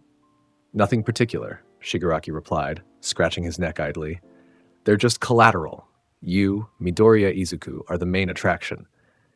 He gestured to a television in the corner of the bar, which flickered to life to reveal a silhouetted figure. "My teacher is very interested in your quirk," Shigaraki continued. "He collects special abilities, you see, and yours might be the most special we've ever encountered." The implication was clear. This teacher was All for One, the legendary villain capable of stealing quirks, and he wanted the Ultimatrix's power for himself. Izuku glanced at Bakugo and Tokoyami, noting their tense postures and exhausted conditions. They had been fighting for hours before being captured, and neither was in optimal condition for another battle. "If I agree to meet your teacher," Izuku said carefully, "will you let my classmates go?" "Midoriya, don't," Tokoyami warned. "Shut up, bird brain," Bakugo growled before turning to Izuku. "And don't you dare sacrifice yourself for us, you idiot. I don't need your protection." Shigaraki laughed. How touching. But I'm afraid the decision isn't yours to make. All three of you will be meeting the boss. He's quite eager for some fresh quirks to add to his collection. That settled it. Negotiation wasn't an option. They needed to escape, and they needed to do it before they were transferred to All for One's location. Green light flashed as Izuku transformed into Diamond Head again, creating crystal barriers around Bakugo and Tokoyami for protection. Get ready to move when I give the signal, he instructed his classmates, then turned to face the assembled villains. You made a mistake bringing us here. Oh? Shigaraki raised an eyebrow, visible even behind the hand covering his face. And why is that? Izuku smiled grimly, because now you don't have any innocent bystanders to hide behind. With that declaration, he unleashed the full destructive potential of Diamond Head, firing crystal shards in all directions with enough force to penetrate concrete. The villains scattered, seeking cover from the barrage, while Kurogiri attempted to use his warp gates to redirect the attack. But Izuku had learned from their previous encounter. He targeted the metal brace around Kurogiri's neck, the physical part of his otherwise misty body, with precision shots that damaged the support mechanism. The warp villain's portals flickered and destabilized, temporarily preventing him from creating new gates. Now! Izuku shouted, dissolving the crystal barriers around his classmates. Bakugo didn't need to be told twice. With a savage grin, he unleashed his most powerful explosion yet, directed at the bar's exterior wall. The blast tore through the structure, creating an escape route amid smoke and debris. Tokoyami's dark shadow, empowered by the dim lighting of the bar, surged forward to engage the nearest villains, buying them precious seconds to move toward the newly created exit. But Shigaraki wasn't going to let them escape so easily. With surprising speed, he lunged at Izuku, all 5 fingers extended toward his crystalline form. You're not going anywhere, the villain snarled, his decay quirk activating on contact with Diamond Head's surface. To Izuku's shock, the decay actually worked, spreading across his crystalline body and causing it to crumble wherever Shigaraki touched. It seemed the villain's disintegration ability affected even alien biology. With no time to contemplate this discovery, Izuku transformed again, becoming the phantom-like ghost freak and phasing through Shigaraki's grasp. Bakugo, Tokoyami, go! He called, using his intangibility to intercept attacks aimed at his classmates. Bakugo launched himself through the opening with explosive propulsion, while Tokoyami followed on dark shadows back. Izuku prepared to join them, but a sudden, overwhelming presence filled the room, a pressure so intense it seemed to distort the very air. Leaving so soon? A deep voice asked as a massive figure stepped through a newly formed warp gate.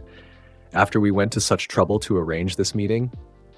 All for One had arrived personally, a towering man wearing a distinctive life support mask that covered most of his face.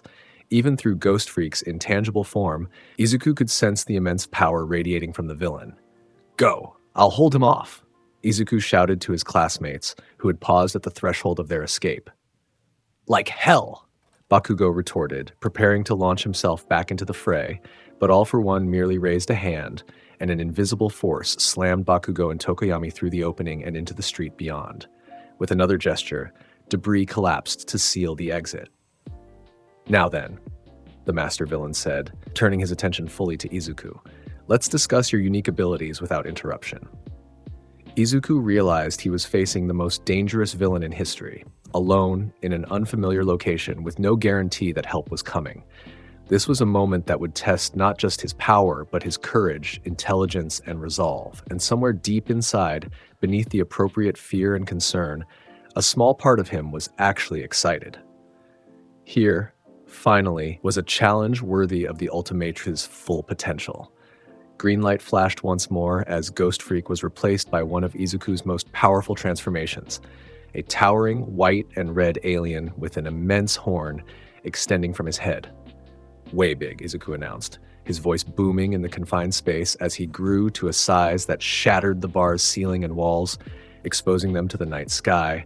All for One seemed genuinely surprised for a moment before adjusting his stance. Fascinating. Size enhancement beyond anything I've seen, combined with a complete physiological transformation. Your quirk continues to impress, young Midoriya. It's not a quirk, Izuku replied, cosmic energy gathering around his crossed forearms, and you can't take it from me. He unleashed a devastating cosmic ray that illuminated the night like a second sun, directed squarely at All for One. The attack carried enough power to level a city block, focused entirely on the villain before him.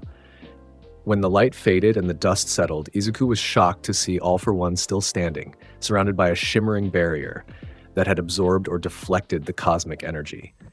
Impact reversion, air cannon, kinetic booster, strength enhancer, All for One listed calmly as though reading a shopping list. Just a few of the quirks I've collected over the decades. Together, they allow me to withstand even your impressive assault. The villain raised both hands, and multiple quirks activated simultaneously, creating a devastating combination attack that struck way big with enough force to stagger the cosmic titan. Izuku crashed backward into several abandoned buildings, his massive form carving a trench through the urban landscape. As he struggled to his feet, Izuku realized that Waybig's size, while powerful, was also a liability in this environment. He was an easy target, and the destruction he caused risked civilian casualties if the battle continued in this dense urban area. With another flash of green light, he transformed into Ultimate Humungosaur. Smaller than Waybig, but still incredibly powerful, with the added benefit of ranged attacks via his bioorganic missile launchers.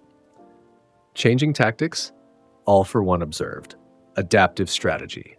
I approve. The villain launched forward with impossible speed, closing the distance between them in an instant. His fist, empowered by multiple strength-enhancing quirks, collided with Ultimate Humungosaur's armored chest, with enough force to create a shockwave that shattered windows for blocks around. Izuku countered with a barrage of bio-missiles, forcing All for One to dodge and creating enough space to reposition. He analyzed the villain's fighting style, noting that despite having access to dozens or possibly hundreds of quirks, All for One seemed to favor certain combinations, suggesting limitations in how many he could use simultaneously. "You're holding back," All for One commented, almost disappointed. "Is it concern for collateral damage?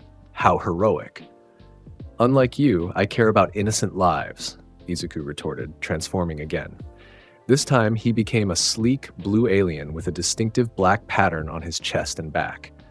"Fast track," he announced, before disappearing in a blur of speed. Moving faster than even All for One could track, Izuku circled the villain, creating a vortex similar to what he'd used against Muscular. But this was merely a distraction.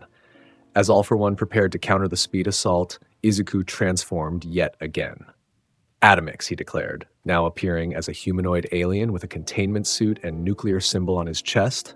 Before All for One could adjust to this new form, Izuku unleashed a blast of nuclear energy directly at the villain's life support mask. The attack connected, creating a blinding flash and momentarily disrupting the systems that kept All for One alive. The villain staggered back, actual pain evident in his posture for the first time. But rather than pressing the advantage, Izuku used the opportunity to scan the surroundings, locating a more isolated area for their battle, an abandoned construction site several blocks away. "Let's continue this somewhere else," Izuku suggested, transforming into XLR8 and racing toward the new location. All for One, recovering quickly, followed with remarkable speed of his own, clearly using a mobility quirk to keep pace. When they reached the construction site, surrounded by half-finished buildings devoid of civilians, the villain seemed almost amused. "Considerate of you to relocate, but it won't change the outcome." Izuku transformed into Feedback, an alien capable of absorbing and redirecting energy. "Maybe not, but at least here, I don't have to hold back." What followed was a battle of unprecedented scale and intensity. All for One unleashed combinations of quirks that defied imagination, creating black holes that devoured matter, firing air cannons that could topple buildings, generating flames that melted steel beams like butter. Izuku countered with transformation after transformation, using the Ultimatrix's vast array of aliens to match or exceed each attack. Feedback absorbed energy blasts and returned them tenfold. Gravitac manipulated gravitational fields to neutralize the black holes. NRG generated heat that rivaled the villain's flames. The construction site was utterly demolished as their battle raged on. Steel and concrete reduced to rubble beneath the exchange of incredible powers, yet neither combatant gained a decisive advantage. All for One's century of experience balancing Izuku's versatility and raw power. Remarkable, All for One commented during a brief lull, both of them breathing heavily from exertion. In all my years, I've never encountered anyone quite like you. Not even All Might at his peak could match this level of adaptability. Is that why you want the Ultimatrix? Izuku asked, currently in the form of Diamond Head again. To add its power to your collection? The Ultimatrix, All for One repeated, the name clearly new to him. So that's what you call your device. Yes, I sensed it wasn't a conventional quirk from the surveillance footage, something artificial yet seamlessly integrated with your biology. He took a step forward and Izuku tensed for another attack. But instead, All for One simply extended a hand in an almost civil gesture. Join me, Midoriya Izuku. With your power and my experience, we could reshape this flawed society into something truly equitable. No more artificial hierarchy of quirks, no more worship of false heroes like All Might, true freedom for all. The offer was delivered with such apparent sincerity that it momentarily caught Izuku off guard. This wasn't the raving madman often depicted in hero history books. All for One spoke with the conviction of someone who genuinely believed in his vision, however twisted it might be. You've killed countless people, Izuku replied, recovering from his surprise. Stolen quirks, destroyed lives. There's nothing equitable about your vision. Necessary sacrifices for meaningful change, All for One countered. The hero society you admire so much is built on similar foundations. Discrimination against the quirkless, worship of the genetically gifted, a system that values spectacle over substance. You were quirkless once, were you not? Surely you experienced this injustice firsthand. The word struck uncomfortably close to home. Izuku had indeed faced discrimination, been told to abandon his dreams, been treated as lesser simply for lacking a quirk. But that didn't justify All for One's methods. You're right that society isn't perfect, Izuku acknowledged. But I'm going to change it from within, by becoming a hero who stands for everyone, quirked or quirkless, not by destroying what exists and ruling over the ashes. All for One sighed, the sound distorted by his mask. A pity. You could have been so much more than just another All Might acolyte. The conversation was interrupted by a sonic boom that split the air above them. Both Izuku and All for One looked up to see a familiar, muscular figure descending from the sky, trailing stars and stripes. All Might, Izuku exclaimed in relief. I have arrived! The symbol of peace announced as he landed between Izuku and All for One, his perpetual smile somehow more fierce than usual. Young Midoriya, excellent work holding your own. The other students are safe, thanks to your actions. All for One chuckled. Toshinori, right on schedule, always the dramatic entrance. This ends tonight, All for One, All Might declared, his voice carrying absolute conviction. Your reign of terror stops here. The villain's posture shifted subtly. Perhaps, or perhaps tonight is when the symbol of peace finally falls. Izuku could sense a history between these two that went beyond the typical hero-villain dynamic, a personal vendetta that had been building for years, possibly decades. Young Midoriya, All Might said without taking his eyes off All for One, I need you to retreat. This is my battle. No, Izuku replied firmly, stepping forward to stand beside All Might. He's too powerful for either of us alone, but together we can end this. All Might glanced at him, surprise evident even through his heroic persona. Then, slowly, he nodded. Together, then, he agreed. As heroes. All for Ones observed this exchange with apparent amusement. How touching, the passing of the torch in real time. Very well, let's make this a proper finale.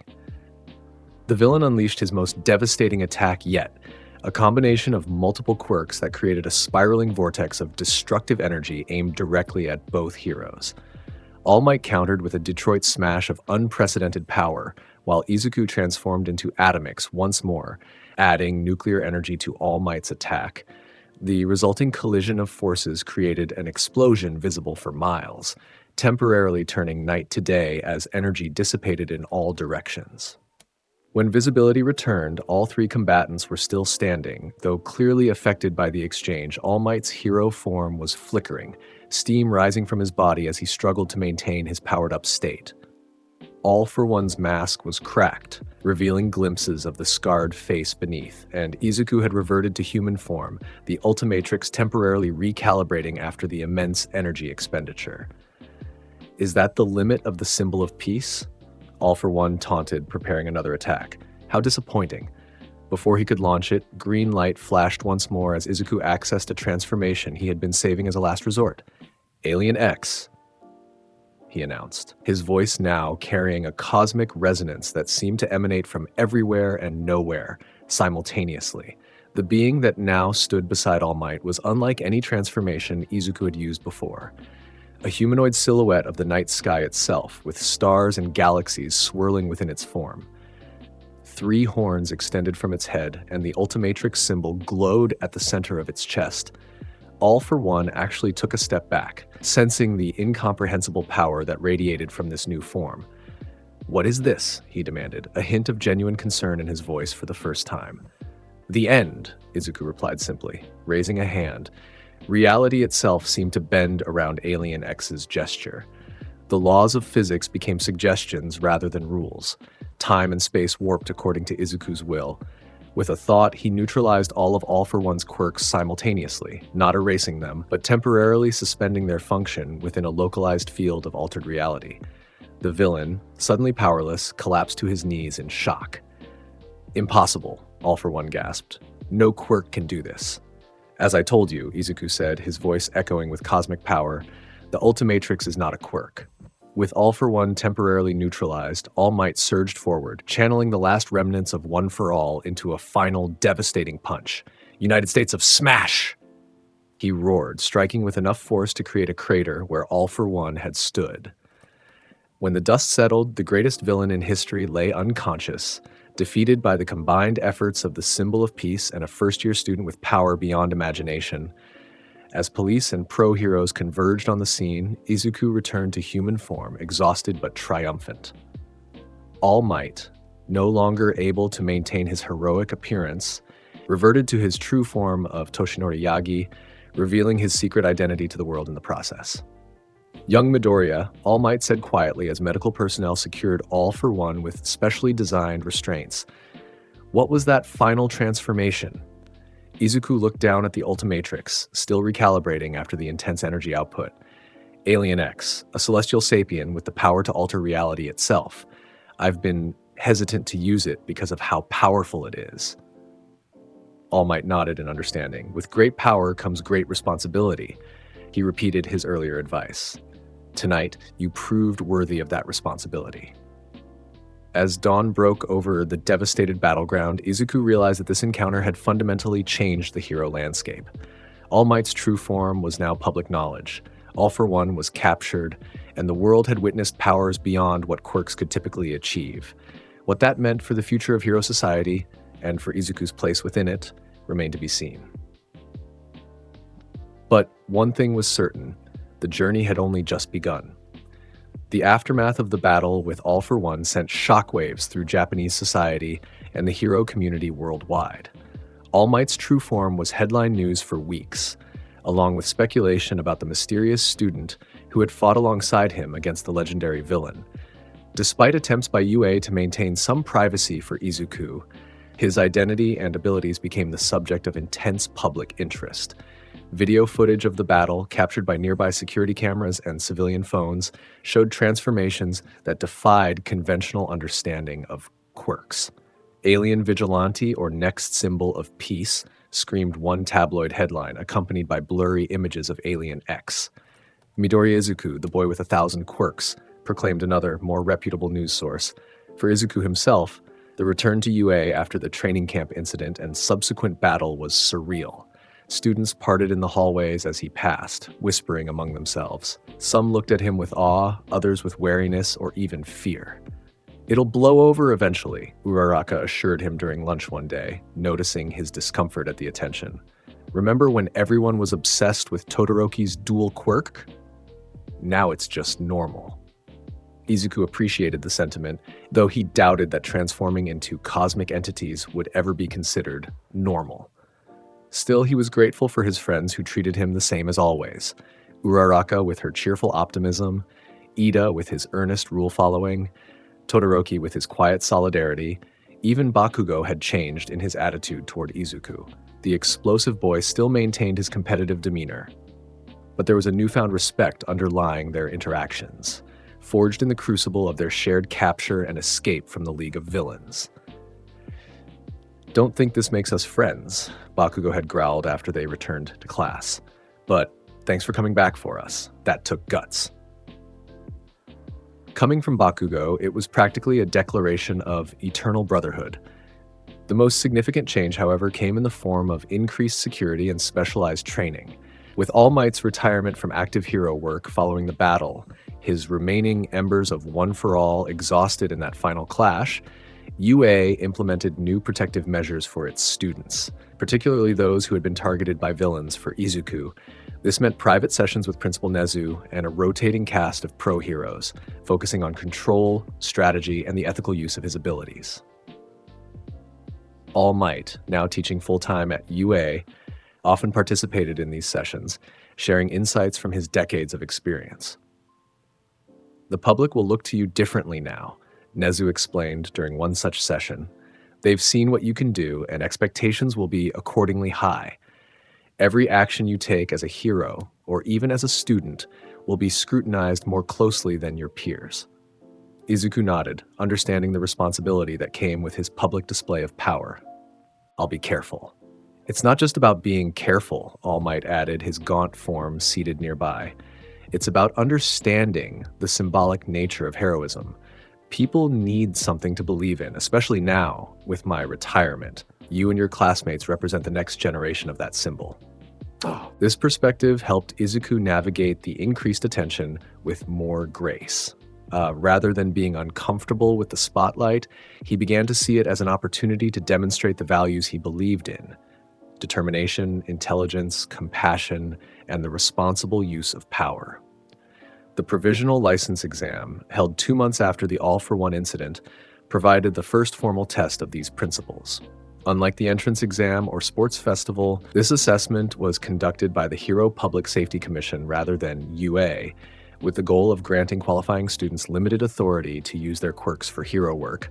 The exam's first phase, the against phase, involved a simulated disaster scenario and rescue operations. As expected, many of the participants from other schools immediately targeted UA students, particularly Izuku, whose abilities had made national news. "There he is, the transformation kid from UA," shouted a student from Shiketsu High, launching an attack before the rescue portion had even begun. Izuku, mindful of Nezu's advice about public perception, responded with measured restraint. He transformed into Big Chill, using the phantom-like alien's intangibility to avoid attacks while focusing on the actual objective, locating and safely extracting civilian mannequins from the disaster zone. "I'm not here to fight you," he told his attackers calmly. "There are people who need help. That should be our priority."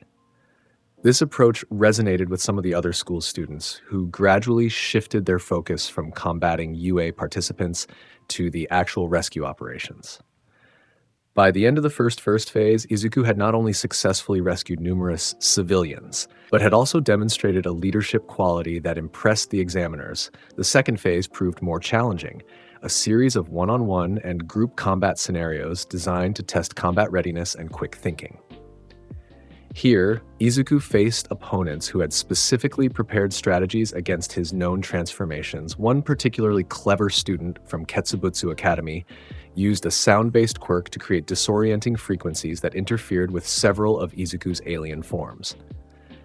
Another employed psychological tactics, deliberately endangering civilian mannequins to force Izuku to prioritize rescue over combat. These challenges required Izuku to adapt not just his transformations, but his approach to heroism itself. Sometimes the best solution wasn't the most powerful alien, but the most appropriate application of abilities. Sometimes victory came not from defeating an opponent, but from achieving the actual objective despite opposition. By the exam's conclusion, Izuku had earned his provisional license, along with most of his classmates from Class 1A. Only Bakugo and Todoroki failed, the former due to his still aggressive approach to civilian interaction, the latter because of hesitation at a crucial moment. Congratulations, Aizawa told the successful students with his typical lack of enthusiasm. You're now legally allowed to use your quirks for hero work in emergency situations. Try not to get yourselves killed. The provisional licenses opened new opportunities for practical experience. UA's third-year curriculum included work studies with established hero agencies, allowing students to gain real-world experience under professional supervision. Izuku received offers from virtually every top hero agency in Japan, plus several international operations. After careful consideration, he accepted a position with Sir Night-Eye's agency, All Might's former sidekick, who was known for his analytical approach to heroism, something that resonated with Izuku's own methodical nature. I'll be honest, Night-Eye said during their first meeting, adjusting his glasses with clinical precision. I requested you not because of your power, but because I'm curious about the nature of your abilities. The Ultimatrix, as you call it, defies my understanding of quirk science. Izuku appreciated the pro-hero's candor. It's not a quirk at all, it's technology. Alien technology that allows me to transform into different species from across the universe. Night-Eye's expression remained neutral, but his intense gaze suggested deep interest. And these transformations, they retain your consciousness, your ethical framework? Completely, Izuku confirmed. I'm always me, just with different physical capabilities. The pro-hero nodded, seemingly satisfied. Then let's put those capabilities to work. We're currently investigating a Yakuza group called the SAGA Kai, led by a man you've already encountered, Chisaki Kai, also known as Overhaul. Izuku's eyes widened at the mention of the plague-masked villain from the training camp incident. What's he planning? Something concerning quirks themselves, Night-Eye replied, spreading files across his desk. We believe he's developed some kind of drug that can permanently erase quirk factors from an individual's DNA. The implication was chilling, a weapon that could effectively render heroes powerless, reversing the evolutionary development that had defined the current era of humanity.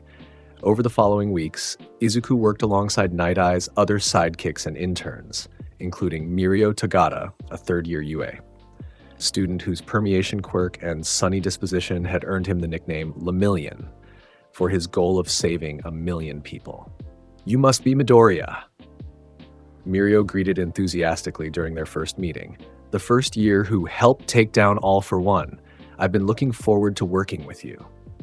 Despite being 2 years apart in school, they quickly developed a rapport based on shared values and complementary abilities. Mirio's permeation quirk allowed him to phase through solid matter, similar to some of Izuku's transformations, creating opportunities for combined strategies during training scenarios.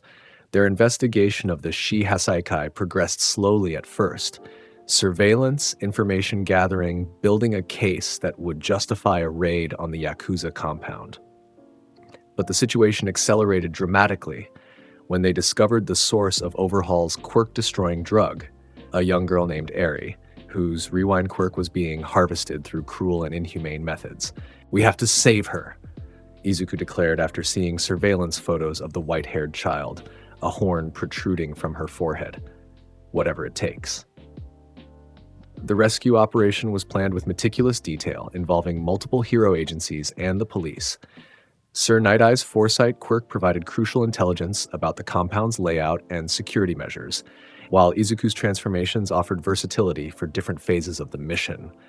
When the day of the raid arrived, Izuku found himself alongside Mirio at the vanguard of the assault team. As heroes breached the compound's exterior defenses, Overhaul's Yakuza lieutenants emerged to meet them, each with powerful and unusual quirks. You take the left flank, Mirio suggested as they navigated the maze-like corridors of the underground base. I'll go right.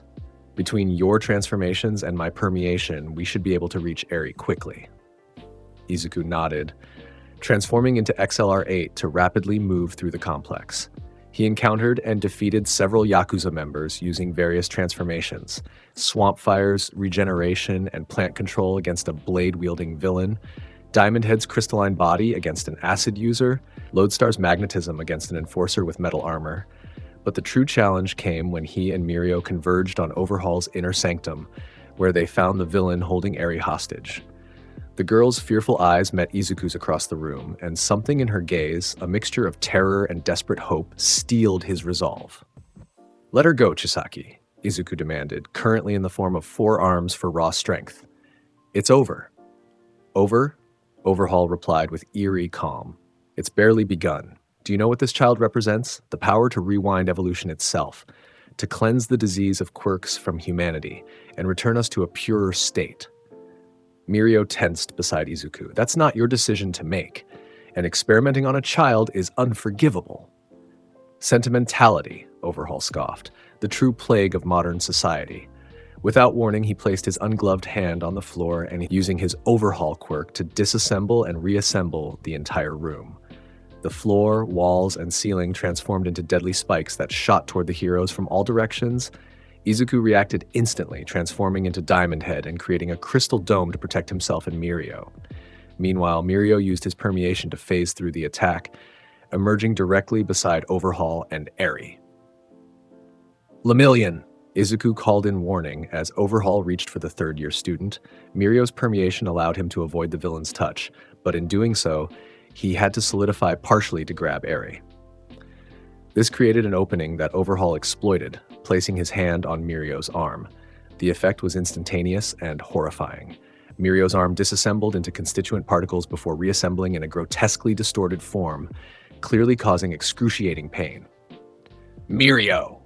Izuku shouted, shattering his crystal dome and charging forward. Despite his injury, Mirio managed to pull Eri from Overhaul's grasp, shielding her with his body. "Get her out of here, Midoriya," he gasped through the pain. "I'll hold him off." Izuku hesitated, torn between rescuing Eri and helping his injured comrade.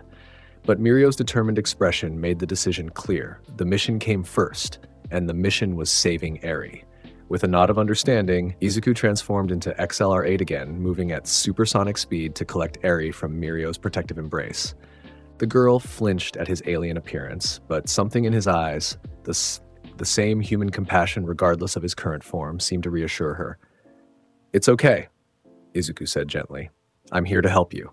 As he prepared to race Eri to safety, Overhaul unleashed his most devastating attack yet, fusing with one of his Yakuza lieutenants to create a monstrous amalgamation of flesh and bone with greatly enhanced abilities. "You won't take what's mine!" The transformed Overhaul roared, growing grotesque appendages that filled the chamber. Mirio, despite his grievous injury, continued to fight, using his permeation to phase through attacks while striking at vulnerable points. But it was clear he was fading, his movements growing slower as blood loss and pain took their toll. Izuku couldn't leave him to face this alone, but Eri's safety was paramount. The solution came from an unexpected source, Eri herself. "I can help?" The small girl whispered, her horn beginning to glow. "My power. I can rewind the bad things." Before Izuku could respond, Eri's quirk activated, connecting with him through physical contact. He felt a strange sensation, like time itself was flowing backward through his body, undoing fatigue, healing minor injuries he'd sustained during the raid. "Your quirk? It rewinds biological states?" Izuku asked in amazement. Eri nodded hesitantly. "The bad man uses it to break people's quirks. But maybe it can help your friend?" Understanding Eri's power was like a lightning bolt of insight for Izuku. If her quirk could rewind biological states, then perhaps it could help Mirio, and maybe even turn the tide against Overhaul. "Eri," Izuku said gently as he transformed into Diamond Head, to shield them from another barrage of Overhaul's attacks. "Your power isn't something to be afraid of. It's something that can help people." The small girl looked up at him with wide, uncertain eyes, her horn glowing softly. "But it hurts people." "Only because Overhaul made you use it that way," Izuku explained, creating crystal barriers that temporarily block the villain's advance. "Your quirk can heal, it can save." As if to demonstrate, Eri's power flowed through Izuku, causing no harm despite her fears. Instead, he felt refreshed, energized, like he'd just woken from a perfect night's sleep. Mirio continued fighting valiantly despite his injury, phasing through Overhaul's attacks while landing precise blows whenever possible. But his movements were growing sluggish, his face pale from blood loss. "We need to help him," Izuku decided, looking down at Eri. "Do you trust me?" After a moment's hesitation, the girl nodded. Then hold on tight, Izuku instructed, securing her safely against his crystalline form before charging forward into the fray. Overhaul, now a grotesque fusion of flesh and bone, roared in outrage. "Return her to me. She is the cornerstone of my plan." "She's not a tool," Izuku replied, voice steady despite the chaos around them. "She's a person." With precise timing, he reached Mirio just as the third-year student phased through another attack. As Mirio solidified, Izuku placed Eri's small hand on his injured arm. "Focus on helping him," Izuku encouraged her. "Your power can rewind his injury." Understanding dawned in Mirio's eyes despite his pain. "That's her quirk? Rewind?" Eri's horn glowed brighter as she concentrated, her expression intense with effort. Gradually, Mirio's mangled arm began to change, the distorted flesh smoothing, bones realigning, skin knitting together until it was fully restored. "Amazing," Mirio breathed, flexing his healed arm in astonishment. "Insolent children!" Overhaul screamed, his monstrous form surging forward with renewed fury. "I'll disassemble you all." Izuku turned to face the villain, a plan forming in his mind. "Mirio, can you get Eri to safety? I think I can handle Overhaul now that I understand his quirk better." "Are you sure?" Mirio asked, though he was already positioning himself to take Eri. "Positive," Izuku replied with a confident smile. "Besides, I haven't had a chance to try this form against someone like him yet." As Mirio took Eri and phased through the nearest wall to safety, Izuku turned to face Overhaul alone. The villain's monstrous form towered above him, multiple arms ending in razor-sharp bone protrusions. "You've lost your bargaining chip," Izuku stated calmly, the Ultimatrix symbol on his chest glowing. "And now you're going to face justice for what you've done to Eri and countless others." "You understand nothing!" Overhaul roared. "Quirks are a disease. I'm trying to cure humanity." "Funny way of showing it," Izuku replied, activating the Ultimatrix. In a flash of green light, he transformed into a small frog-like alien with large, bulbous eyes. "Gray matter," he announced, his voice higher but filled with intelligence. "Let's see. Overhaul's quirk requires physical contact to disassemble and reassemble matter. The fusion with his subordinate has increased his reach and power, but the fundamental mechanism remains unchanged." Overhaul lunged forward, massive arms swiping at the tiny alien. But gray matter's diminutive size and agility allowed him to dodge effortlessly, leaping between attacks while analyzing patterns and weaknesses. "Your movements are predictable," gray matter observed, skittering up a wall. "The fusion has reduced your fine motor control and coordination by approximately 37%. "Stand still!" Overhaul bellowed, smashing the wall to rubble. Gray matter leapt clear, landing on a piece of debris. Additionally, your emotional state is compromising your tactical judgment. You're expending excessive energy on dramatic displays rather than efficient combat. The clinical assessment only enraged Overhaul further, his attacks growing wilder and less coordinated. This was exactly what Izuku wanted, the villain's frustration making him careless. With another flash of green light, gray matter transformed into a crystalline alien. "Chromostone," Izuku announced, his body now composed of purple crystal with magenta energy lines running throughout. Overhaul's next attack struck Chromostone directly, and instead of disassembling him, the energy was absorbed into the crystalline structure of Izuku's new form. "My turn," Izuku said simply, before releasing the absorbed energy in a concentrated blast that struck Overhaul's core. The villain howled as his fused form began to destabilize, parts of his monstrous body separating and reforming chaotically. Izuku pressed the advantage, transforming again into a silicon-based life form with a floating head.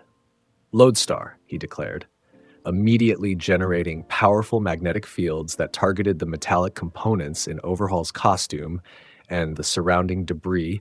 Metal shards, support beams, and reinforcement rods tore free from the walls and floor, swirling around Izuku before launching toward Overhaul. The villain tried to disassemble them, but there were too many, coming from too many directions. Several pieces embedded themselves in his monstrous form, disrupting his control over his fusion. "Enough!" Overhaul screamed, clapping his hands together in a desperate move. The entire chamber began to disassemble and reassemble, the very architecture becoming a weapon as spikes, blades, and crushing mechanisms formed from what had been walls and floors. It was Overhaul's ultimate attack, transforming the entire environment into a death trap. Izuku responded with yet another transformation. "Big chill," he whispered, his form shifting to a phantom-like moth alien with blue skin and a hooded appearance. As Big Chill, he simply phased through all of Overhaul's architectural attacks, becoming intangible to anything the villain could create. When he reached Overhaul himself, Izuku exhaled a breath of absolute cold that began to freeze the villain solid. "No! No!" Overhaul struggled as ice crept over his monstrous form, immobilizing limbs and restricting movement. With the villain largely immobilized, Izuku transformed one final time, becoming a small amphibian-like alien with large, bulging eyes. "Ditto," he announced, before splitting into 5 identical copies of himself. The Ditto duplicates surrounded the partially frozen Overhaul, each one transforming into a different alien: Diamond Head, Swampfire, Chromastone, XLR8, and Humungosaur. "It's over, Overhaul," the Diamond Head duplicate stated, creating crystal restraints that further secured the villain. "Your reign of terror ends today," added the Swampfire duplicate, generating vines that wrapped around Overhaul's still mobile limbs. The combined assault from 5 different aliens simultaneously was too much for even Overhaul's powerful quirk to counter. With a final, desperate cry, the villain's fusion destabilized completely, separating him from his subordinate and leaving both men unconscious and securely restrained. As the duplicates remerged and Izuku returned to his human form, pro-heroes and police officers flooded into the chamber, led by Sir Night-Eye, whose wide eyes betrayed his astonishment at the scene before him. "Midoriya," the pro-hero said, adjusting his glasses, "when I foresaw this battle, the outcome was significantly different." Izuku smiled, brushing dust from his costume. "Your quirk shows the most probable future based on current conditions, right? Maybe you didn't account for all the variables." Sir Night-Eye studied him for a moment before nodding. "Perhaps I didn't. Mirio and the girl?" "Safe," Izuku confirmed. Eri's quirk healed Mirio's injury. They should be near the exit by now. As medical personnel secured Overhaul and his subordinate for transport, Izuku couldn't help but feel satisfied with the outcome. Not just because they defeated a dangerous villain, but because they'd saved a child from a life of exploitation and abuse. When he finally reunited with Mirio and Eri outside the compound, the white-haired girl was clinging to the third-year student, but her eyes lit up at the sight of Izuku. "You did it," she said softly, a hint of a smile on her face, perhaps the first in a very long time. "We all did," Izuku replied, including both Mirio and Eri in his statement. "That's what heroes do. We work together to help people." Later, after Eri had been examined by medical professionals and placed in protective custody, Izuku and Mirio debriefed with Sir Night-Eye at his agency. "The raid was a complete success," Night-Eye reported, reviewing the preliminary reports. "All members of the Shueisha have been captured, their operation dismantled, and their quirk-destroying drug production halted. Most importantly, Eri is safe." "What will happen to her now?" Izuku asked, concern evident in his voice. "UA has offered to provide housing and support for her," Night-Eye explained. "Principal Nezu believes the school's enhanced security measures make it the safest place for a child with such a powerful quirk. Recovery Girl will help her learn to control her abilities." Mirio grinned.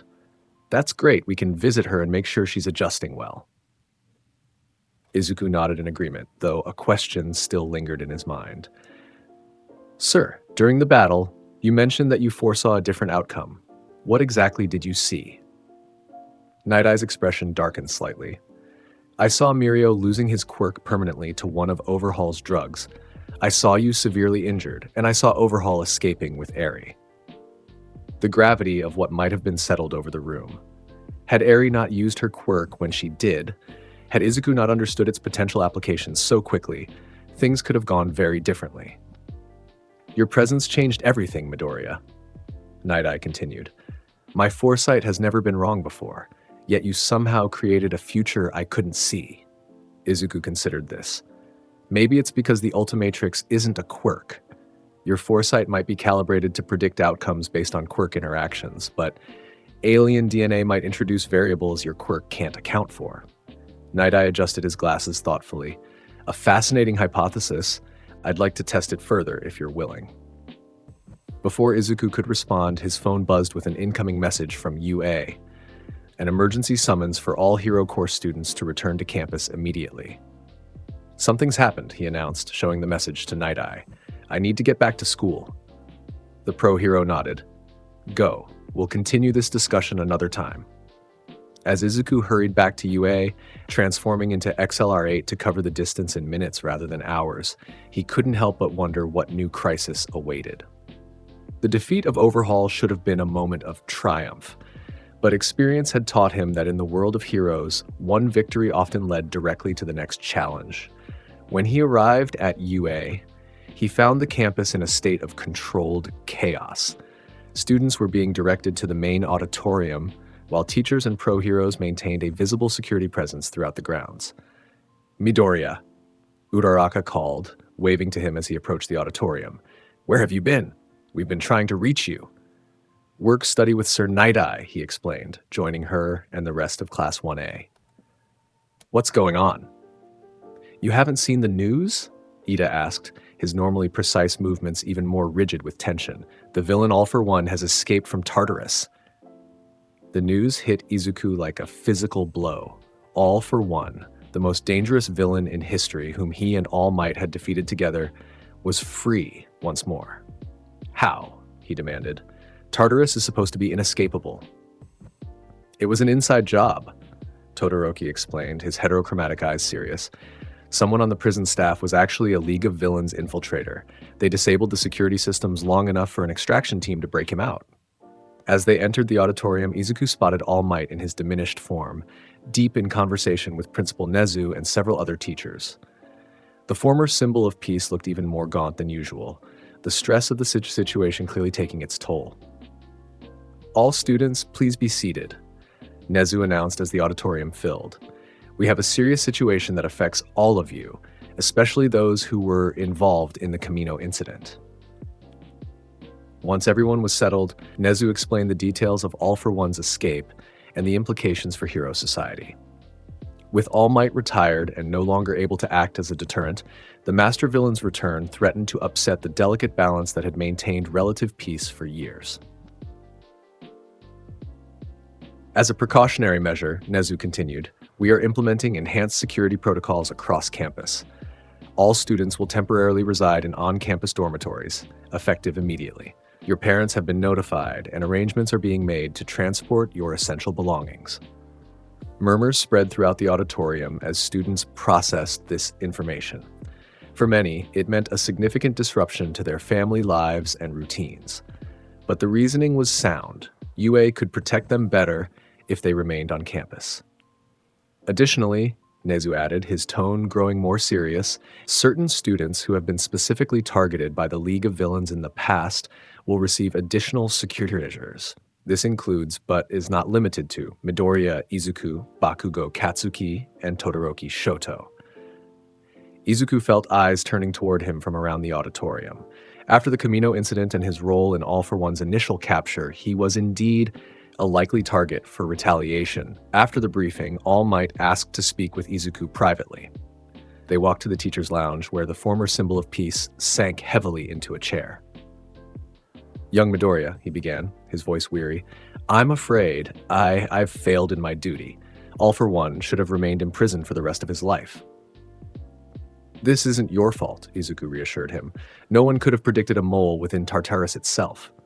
All Might sighed. Perhaps not, but the consequence remains the same. All For One is free, and without One For All, I cannot stand against him again.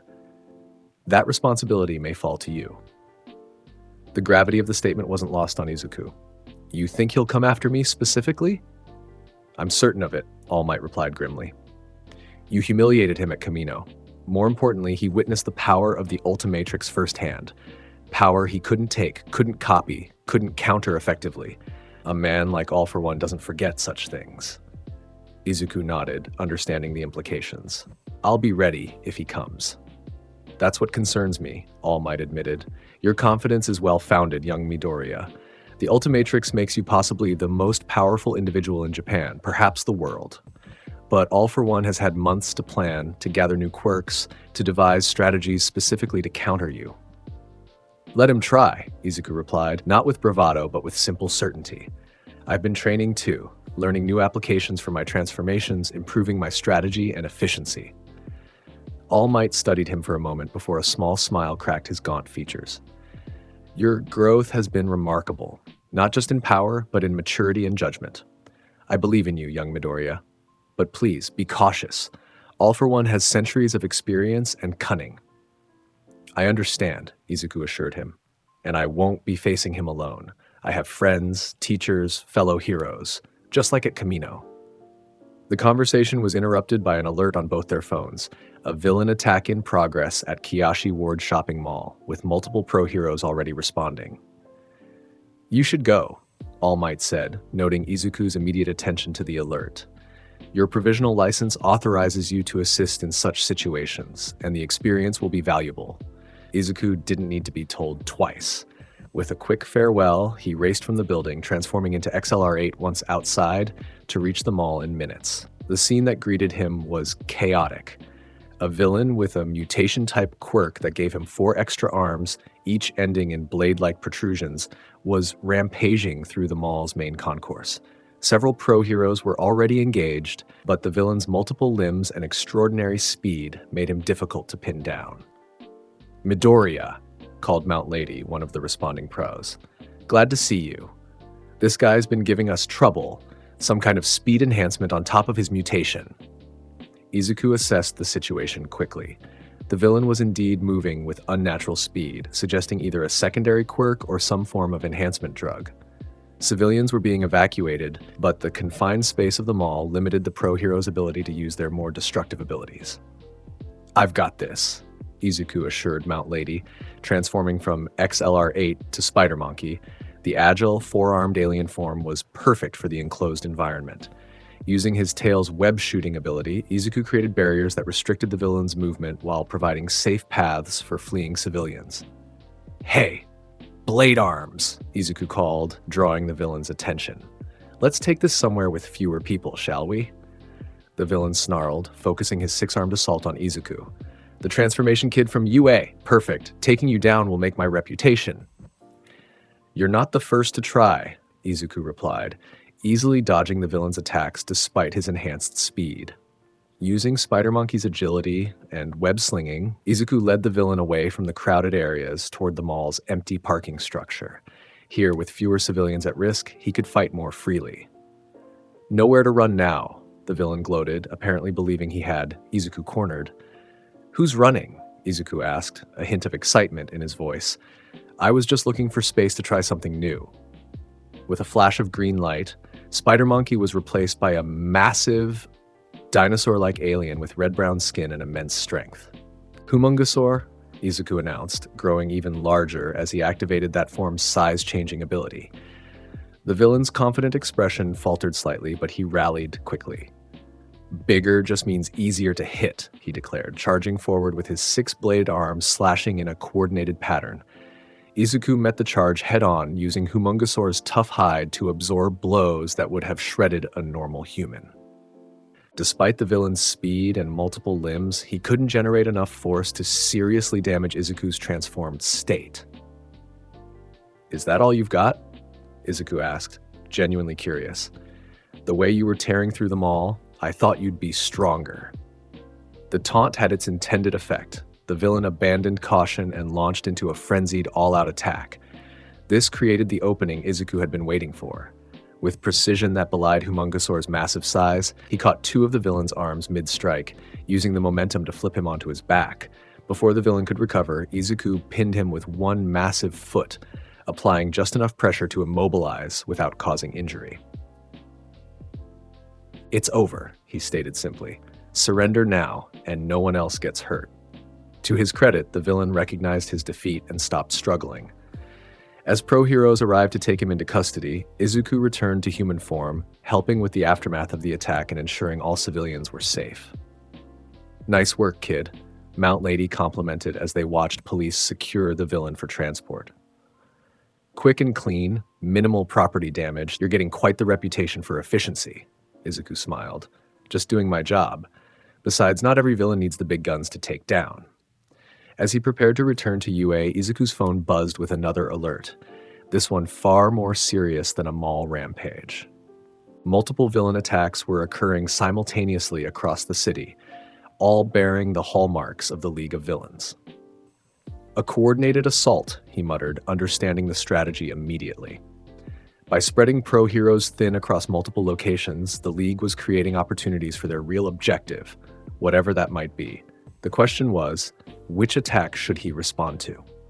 The alert listed 4 separate incidents: a bank robbery with hostages, an attack on a government building, a prison transport ambush, and an assault on a research facility specializing in quirk studies. After a moment's consideration, Izuku chose the research facility. If the League was working with All for One again, they might be seeking information or technology related to quirks, perhaps even searching for ways to counter the Ultimatrix. Transforming into Jetre, a manta-like alien capable of flying at incredible speeds, Izuku soared toward the research facility on the outskirts of the city. From the air, he could see smoke rising from the building and flashes of light indicating quirk usage in combat. Landing on the facility's roof, he reverted to human form and assessed the situation.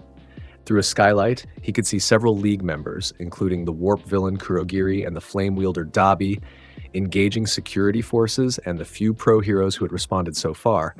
But what caught Izuku's attention was their apparent leader for this operation, not Shigaraki, but a new figure he didn't recognize, a tall woman with pale skin and an intricate mask that covered her eyes and forehead, directing the others with confident gestures.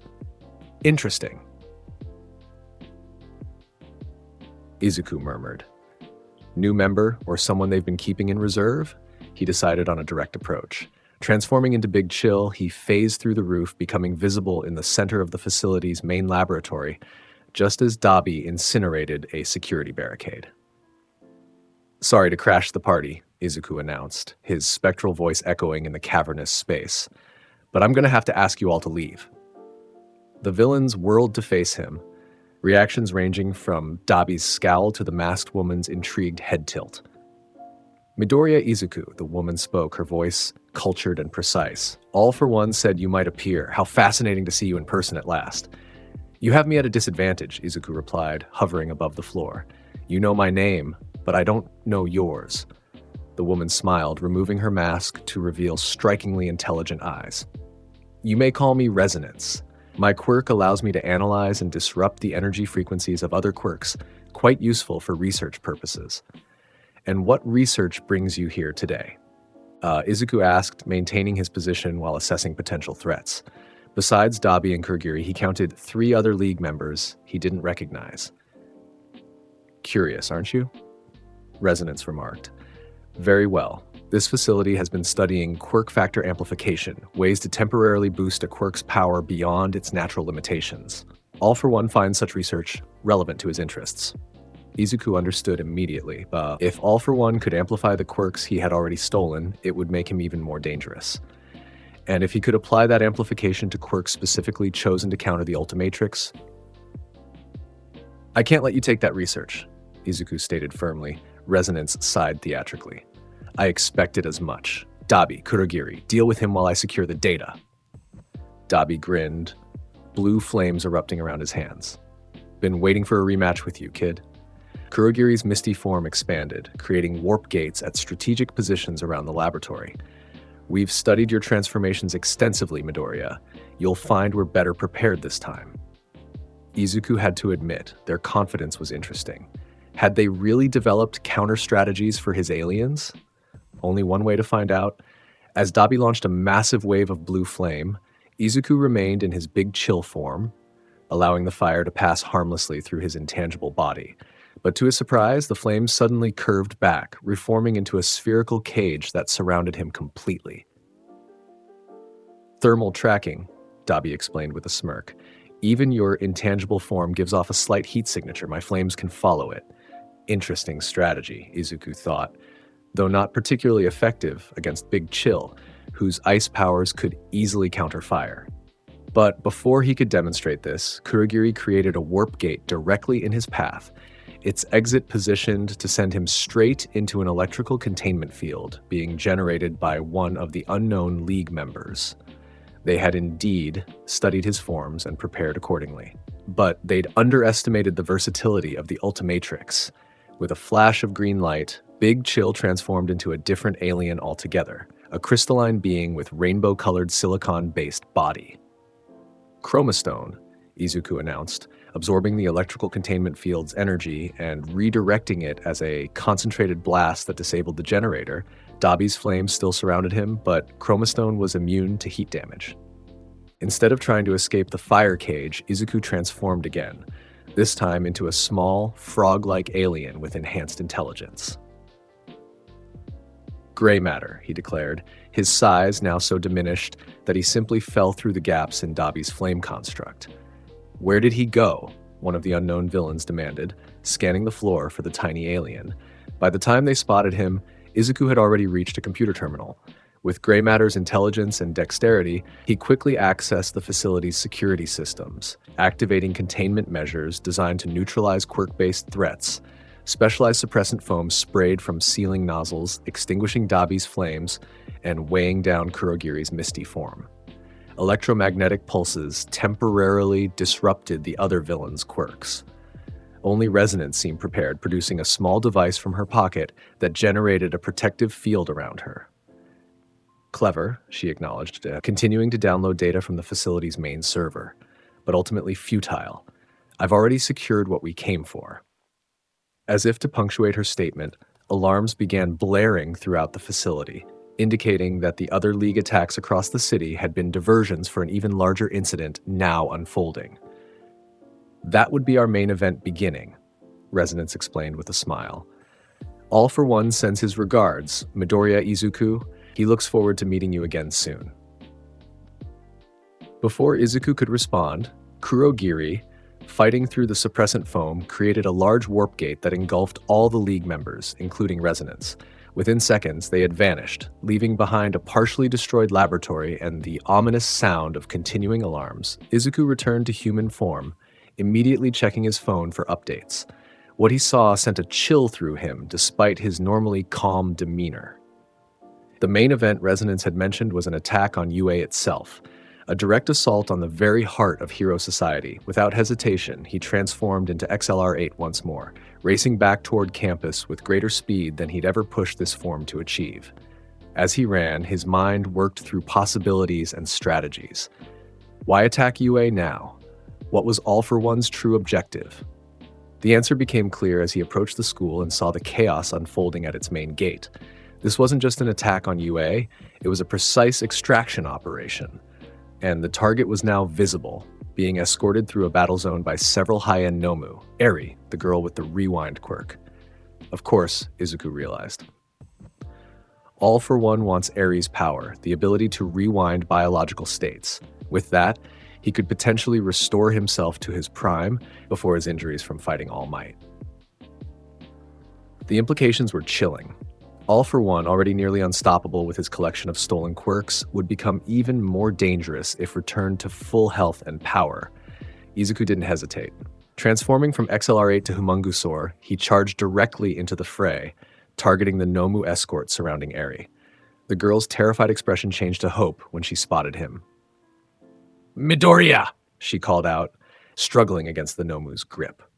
"I'm coming, Eri," he assured her, growing to his maximum size of 60 feet and barreling through the first line of artificial humans. The UA teachers were fighting valiantly. Aizawa's erasure quirk temporarily disabling Nomu abilities, Present Mike's voice creating sonic disruptions, Midnight's somnambulist putting some attackers to sleep. But they were clearly being overwhelmed by the sheer number and quality of Nomu deployed for this operation. As Izuku fought his way toward Eri, a familiar and unwelcome presence made itself known. A wave of immense pressure that seemed to distort the very air, just as it had at Kamino. Young Midoriya, came a deep, modulated voice from behind the Nomu line. "Right on schedule. Your predictability is almost endearing." All for One emerged from the chaos, his life support mask repaired and modified since their last encounter. The master villain stood calmly amid the destruction, hands clasped behind his back as though observing a mildly interesting experiment.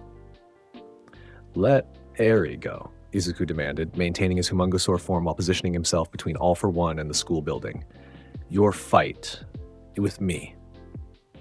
"Perceptive as always," All for One acknowledged. "Indeed, you are my primary interest today.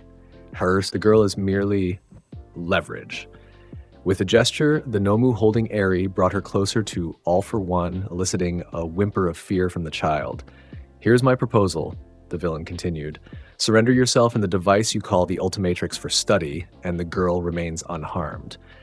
Refuse, and I take her anyway, after demonstrating exactly how much pain my quirks can inflict without causing death." The cold calculation in his voice left no doubt that these weren't empty threats. All for One was entirely capable of such cruelty. Izuku glanced around, assessing the battlefield. Most of the UA teachers were fully engaged with Nomu, unable to assist. All Might was nowhere to be seen, likely being kept safely inside due to his vulnerable condition. Any reinforcements from other hero agencies would take time to arrive. This was, in many ways, the scenario All Might had warned him about, a confrontation with All for One where the stakes involved innocent lives. "You're bluffing," Izuku replied calmly, the Ultimatrix symbol on his chest beginning to glow. "You need Eri unharmed for her quirk to be useful to you. And you know you can't take the Ultimatrix by force. You already tried at Kamino." All for One's masked face revealed nothing, but his posture tensed slightly. "Perhaps. But can you be certain? Are you willing to gamble with the child's well-being on your assessment of my intentions?" It was a calculated move, designed to create doubt and hesitation, but Izuku had been preparing for this confrontation since their last meeting. "Actually," he said, the Ultimatrix symbol sprouting 4 spikes, "I am." In a flash of green light, Humungusaur transformed into something even more powerful, his evolutionary ultimate form. "Ultimate Humungusaur," Izuku announced, his voice deeper and more imposing. Bioorganic weapons formed on his arms and armored plates covered his massive body. Before All for One could react, Ultimate Humungusaur fired a barrage of biomissiles, not at the villain himself, but at the ground between them, creating a massive dust cloud that temporarily obscured vision. In that moment of confusion, Izuku transformed again, this time into a small, insect-like alien with gossamer wings. "Nanomech," he whispered, now so tiny that even All for One's enhanced senses couldn't track him through the dust. At microscopic size, Izuku flew directly to Eri, entering the Nomu's body through its respiratory system and attacking it from within. Precision energy blasts disrupted the artificial human's nervous system, causing it to release its grip on Eri without harming her. As the dust began to settle, Izuku emerged from the disabled Nomu, returning to human form beside Eri and placing a protective hand on her shoulder. "Are you okay?" he asked softly. Eri nodded, wide-eyed but no longer trembling with fear. "You came back for me." "I'll always come back for you," Izuku assured her. "Now stay close." All for One's masked face turned toward them, his posture now radiating cold fury rather than calculated confidence. A clever maneuver, Midoriya Izuku, but ultimately futile. The villain raised both hands, activating multiple quirks simultaneously.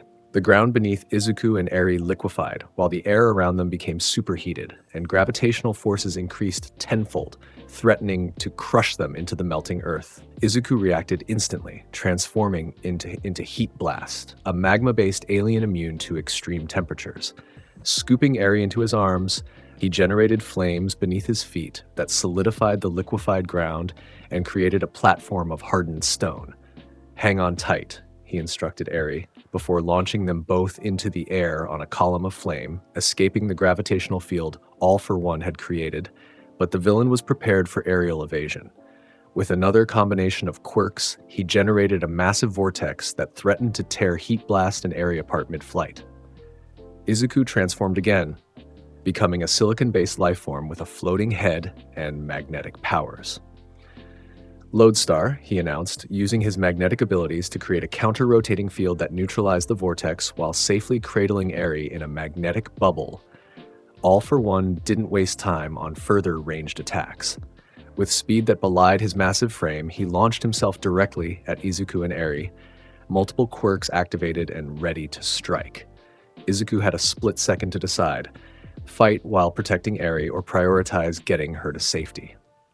The choice was obvious. With another flash of green light, he transformed into XLR-8 once more, using the speedster's incredible velocity to evade All for One's charge and race toward the UA main building where reinforced shelters waited. "Kurogiri," All for One commanded, his voice carrying across the battlefield. "Intercept them!" The warp villain, who had been engaged with Aizawa, immediately created a portal directly in Izuku's path. With no time to change direction at XLR8 speed, they plunged into the darkness of the warp gate, but instead of emerging where All for One intended, they found themselves inside the UA building, specifically in front of the entrance to the reinforced shelter where evacuated students were being held. What? Izuku asked in confusion, returning to human form with Eri still in his arms. I apologize for the deception, came a familiar voice from nearby, but it was necessary. Principal Nezu stepped forward, accompanied by All Might in his diminished form, and, surprisingly, Kurogiri himself. Though the warp villain's usual misty appearance was more solid, his yellow eyes dimmer than normal. Artificial quirk suppression, Nezu explained, noting Izuku's confused expression, courtesy of technology developed by the support department. Kurogiri has been under our control since shortly after All for One's escape from Tartarus. A double agent? Izuku asked, still processing this revelation. All Might nodded. We captured him during a separate operation and have been using him to feed disinformation to the League. Today's attack was anticipated, though we didn't expect All for One to lead it personally. Eri, still clinging to Izuku, looked up at All Might with wide eyes. Is it safe now? The former symbol of peace knelt to her level, his gaunt face softening. You'll be safest inside the shelter with the other students, young Eri. Midoriya needs to help the teachers repel the attack. The girl's grip on Izuku tightened momentarily before she nodded in understanding. You'll come back again, right? She asked him. Promise, Izuku replied with a reassuring smile, gently transferring her to All Might's care. As the shelter doors closed behind Eri and All Might, Izuku turned to Nezu. All for One is out there personally leading this attack. He won't retreat easily. Indeed, Nezu agreed. That's why we need you back in the fight. With Kurogiri under our control, we can deploy you strategically around the battlefield. The diminutive principal outlined a plan that utilized Izuku's transformations in conjunction with the UA teachers' quirks to systematically dismantle the Nomu force and eventually confront All for One himself. Are you ready, young Midoriya? Nezu asked, his intelligent eyes studying Izuku carefully. Izuku nodded, the Ultimatrix already glowing in anticipation. Let's end this. Through Kurogiri's controlled warp gates, Izuku re-entered the battle, first as Diamond Head, creating crystal barriers that protected injured teachers and trapped Nomu in place, then as Swamp Fire, using plant control to restrain multiple enemies simultaneously while accelerating the healing of allies with regenerative spores, and finally as Echo Echo, creating multiple sonic duplicates that could coordinate across the battlefield. The tide began to turn, with UA's defenders now operating according to Nezu's strategic plan, and Izuku's transformations providing crucial support at key points. The Nomu forces were gradually contained and disabled. All for One, observing this shift in momentum, finally abandoned his position near the school gates and moved to engage directly. His masked face revealed nothing, but his body language conveyed mounting frustration. Enough games, the villain declared, unleashing a devastating combination attack that leveled a portion of the UA outer wall. Midoriya Izuku, face me directly. Through one of Kurogiri's portals, Izuku emerged before All for One, now transformed into Feedback, an alien capable of absorbing and redirecting energy. You called? He asked simply, hands on his hips in a deliberately casual pose. All for One studied him for a moment before speaking. Your strategic mind continues to impress, Midoriya. Using Kurogiri against me was unexpected. I can't take credit for that one, Izuku admitted, but I'm happy to take credit for what happens next. With practiced precision, he extended Feedback's antenna and plugs, connecting to the electrical systems running beneath the UA grounds.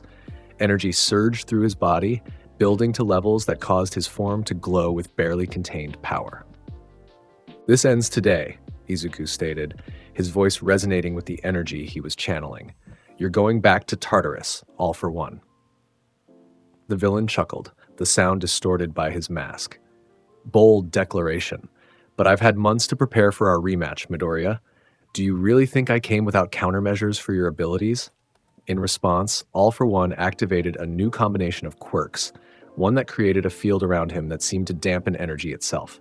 When Izuku released his accumulated power in a massive electrical blast, it dissipated harmlessly before reaching its target.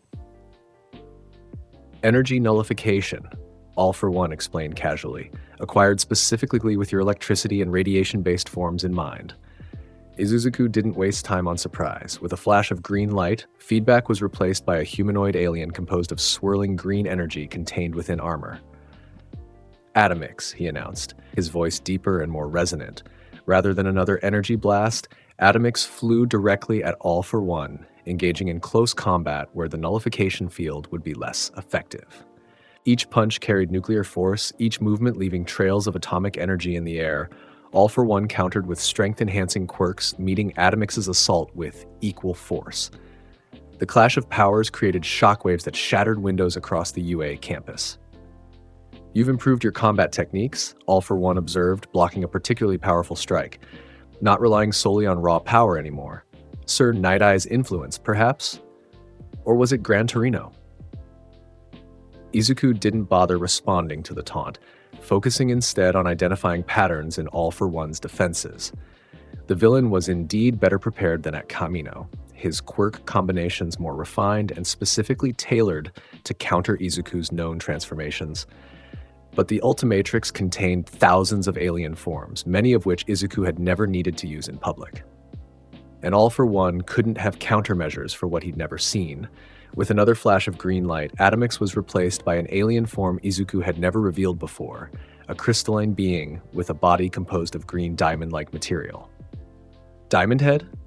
All for One questioned, clearly recognizing the general silhouette but noticing differences. Crystal Sapien, Izuku corrected. Meet Petrosapien's evolutionary cousin, Sugalite.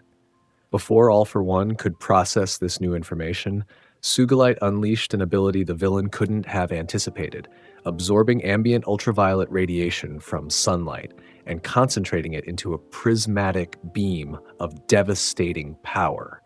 The blast struck All for One directly in the chest, overloading whatever energy nullification quirk he had been using and sending him crashing through several trees. Not giving the villain time to recover, Izuku transformed again, this time into a red, four-armed alien with enhanced strength and agility. 4 arms, he announced, leaping toward the downed villain with all 4 fists raised to deliver a powerful blow. All for One barely managed to roll aside, activating an impact reversal quirk that redirected 4 arms' attack back at him. The force sent Izuku flying, but he controlled his trajectory, landing with practiced grace before immediately charging again. The battle continued in this pattern, Izuku cycling through transformations to keep All for One off balance, the villain adapting with different quirk combinations. Neither gained a decisive advantage, but the momentum gradually shifted in Izuku's favor as All for One expended more energy maintaining his defenses. Finally, after a particularly intense exchange that left both combatants temporarily winded, All for One spoke again. "You've grown stronger since Kamino," he acknowledged. But this confrontation is merely a prelude, Midoriya Izuku. The real battle for the future of this society has only begun. With that cryptic statement, the villain activated a teleportation quirk, a new addition to his arsenal that created a spatial distortion around him. Until next time, All for One said, his form already beginning to fade. "Give All Might my regards." Izuku transformed into XLR-8, attempting to reach the villain before the teleportation completed, but it was too late. All for One vanished, leaving behind only the aftermath of their battle. Cratered ground, shattered trees, and the disabled Nomu forces that had been left behind. As the dust settled and pro-heroes from across the city finally arrived to secure the scene, Izuku returned to human form, surveying the damage with a mixture of satisfaction and concern. They had repelled the attack and protected Eri, but All for One had escaped once again, and his parting words suggested this was only the beginning of a larger conflict. Recovery efforts began immediately. Medical teams tended to injured teachers and students, while forensic experts cataloged evidence from the battle. The captured Nomu were secured for transport to specialized containment facilities, where scientists would study them to better understand and counter All for One's artificial human weapons. Izuku found himself in the provisional medical bay set up in the gym, where Recovery Girl was treating minor injuries with her heal quirk. Though he had avoided serious damage thanks to his transformations, she insisted on examining him anyway. "Physically, you're fine," she concluded after a thorough check, but mental and emotional strain can be just as dangerous, especially after intense combat. Izuku nodded, acknowledging her concern. I'm okay, really, just processing everything that happened. Recovery Girl studied him for a moment before speaking again. You know, when I first learned about the Ultimatrix and its capabilities, I worried about how such power might affect a young mind. But you've handled it with remarkable maturity, Midoriya. I've had good teachers, Izuku replied with a small smile, and plenty of reminders about responsibility. Their conversation was interrupted by the arrival of Principal Nezu, accompanied by several members of the Hero Public Safety Commission, the government agency responsible for hero oversight and regulation. Midoriya, Nezu greeted him. These officials would like to debrief you regarding today's incident if you're feeling up to it. The debriefing was thorough but respectful. The officials asked detailed questions about All for One's abilities, tactics, and anything he might have revealed about his larger plans. Izuku provided as much information as he could, including his assessment that the villain had specifically acquired quirks to counter his more commonly used transformations. This presents a concerning escalation, noted one official, a stern woman with graying hair. All for One's historical pattern has been to avoid direct confrontation with powerful heroes, preferring to work through proxies. His personal involvement today suggests an unusual level of interest in you, Midoriya. And in Eri's quirk, Izuku added, I believe he wants her rewind ability to restore himself to full power after his injuries from fighting All Might. The officials exchanged troubled glances. If that's true, he's likely to attempt another extraction, the woman concluded. Both you and the child will need increased protection. After the debriefing concluded, Izuku was finally able to check on Eri, who had been moved from the emergency shelter to Recovery Girl's office for observation. He found the white-haired girl sitting quietly on an examination table, a half-eaten candy apple in her hands. Apparently, someone had thought to provide comfort food for the traumatized child. Midoriya, Eri exclaimed upon seeing him, her face lighting up with relief. You're okay? I promised I'd come back, didn't I? He replied with a warm smile, taking a seat beside her. How are you feeling? Eri considered the question seriously before answering. Scared, but also not scared, because you and the teachers protected me. The scary man with the mask couldn't take me away. That's right, Izuku confirmed. And we'll keep protecting you, Eri. You're safe here at UA. The girl nodded, taking another small bite of her candy apple. After a moment, she asked in a quieter voice, The scary man, he wanted my quirk, didn't he? Because it can fix people? Izuku hesitated, unsure how much to explain to a child who had already experienced so much trauma. But Eri deserved honesty, presented in a way she could understand. Yes, he acknowledged. Your quirk is very special, Eri. It can help people in ways that almost no other quirk can. That makes it valuable, to heroes who want to use it for good, and unfortunately to villains who want to use it for selfish reasons. Eri absorbed this information with surprising composure. Like how you used it to help Mirio when he was hurt? Exactly like that, Izuku confirmed. Your power can heal injuries that nothing else can fix. That's an amazing gift. The girl's expression turned thoughtful. Then, I want to learn how to use it properly, so I can help people like you do with your aliens. The simple declaration, delivered with such earnest determination, brought a genuine smile to Izuku's face. This child, who had known nothing but exploitation and fear for most of her life, was already thinking about how to help others. That's a wonderful goal, Eri, he told her, and everyone at UA will help you achieve it. In the days following the attack, UA implemented even stricter security measures. The damaged sections of campus were repaired and reinforced, new defense systems were installed, and security personnel were doubled.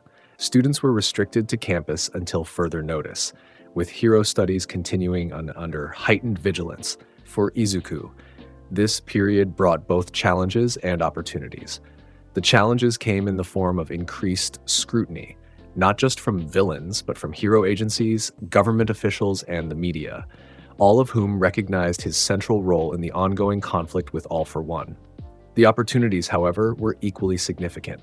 With All Might's guidance, he began specialized training sessions focused on maximizing the strategic potential of his transformations. The former symbol of peace might have lost his power, but his tactical mind remained sharp as ever. The key is adaptability, All Might explained during one such session. All for One has had time to study your more frequently used forms and develop countermeasures, but he can't prepare for what he doesn't know you can do. Izuku nodded, considering this advice. So I should focus on mastering some of my less obvious transformations, the ones I haven't used in public battles? Precisely, All Might confirmed. Surprise is a powerful tactical advantage, young Midoriya, and with the Ultimatrix's vast array of forms, you have the potential for near-infinite surprises. This approach led Izuku to explore transformations he had previously overlooked, aliens with subtle but powerful abilities that might prove crucial against an adversary as cunning as All for One. Forms like Pesky Dust, whose dream manipulation could potentially counter mind control quirks, or Jury Rig, whose mechanical genius could disable technological threats, or Shamalian, whose invisibility and stealth capabilities offered infiltration options. He also worked with the support department, particularly Hatsume Mei, to develop equipment that could enhance his transformation's effectiveness in various scenarios. Not that most of his alien forms needed power amplification, but tactical flexibility was always valuable. How about this? Hatsume suggested during one collaboration session, presenting a compact device. A portable quirk analyzer that works even while you're transformed. It can identify an opponent's quirk type and suggest optimal counter strategies. Izuku examined the invention with interest. This could be useful against opponents like Resonance, whose quirks aren't immediately obvious. Exactly, Hatsume exclaimed, eyes gleaming behind her goggles. And I've designed it to withstand everything from extreme temperatures to electromagnetic pulses, so it won't fail mid-battle. These preparations continued for several weeks, during which the League of Villains maintained an unusual silence. No major attacks, no public statements, no sightings of All for One or his key lieutenants. The calm was unsettling rather than reassuring, like the stillness before a tsunami. Then, exactly 1 month after the UA attack, the silence was broken in the most dramatic way possible.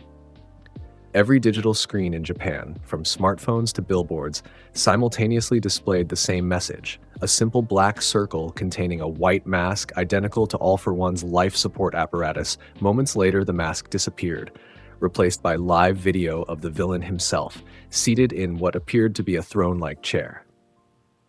Citizens of Japan, All for One began, his modulated voice calm and measured. For too long, you have lived under the illusion of security provided by the so-called hero society, a system built on genetic privilege, where those born with powerful quirks are elevated to positions of fame and fortune, while those with lesser abilities, or no abilities at all, are relegated to the margins. The broadcast continued, All for One methodically dismantling the foundations of hero society with articulate criticism that, disturbingly, contained kernels of truth amid the manipulation. He spoke of the quirk hierarchy, of the commercialization of heroism, of the systemic disadvantages faced by the quirkless or those with non-combat quirks. And now, he continued, even this flawed system stands revealed as inadequate. The symbol of peace has fallen, his power extinguished. The hero agencies scramble to fill the vacuum, but they cannot stem the rising tide of what they call villainy, what is, in truth, simply the natural consequence of the inequitable society they have helped maintain. All for One paused, leaning slightly forward in his throne. But I offer an alternative, a world where quirks are not the determinant of one's value or position, a world where power can be redistributed according to merit rather than accident of birth, a world where the artificial distinction between hero and villain dissolves in favor of a more honest assessment of human nature. The message concluded with a challenge that sent chills through hero agencies across the country. 1 week from today, I will demonstrate the obsolescence of the current hero system. 1 week from today, Japan will witness the dawn of a new era. Choose your side wisely. As the broadcast ended, reports flooded in of simultaneous prison breaks at multiple facilities across Japan. Not just villain detention centers, but ordinary prisons as well. Thousands of inmates were suddenly free, many with powerful and dangerous quirks that had been suppressed during their incarceration, emergency response systems were immediately overwhelmed. Every available pro-hero was deployed, but there simply weren't enough to contain all the escapes and protect civilians simultaneously.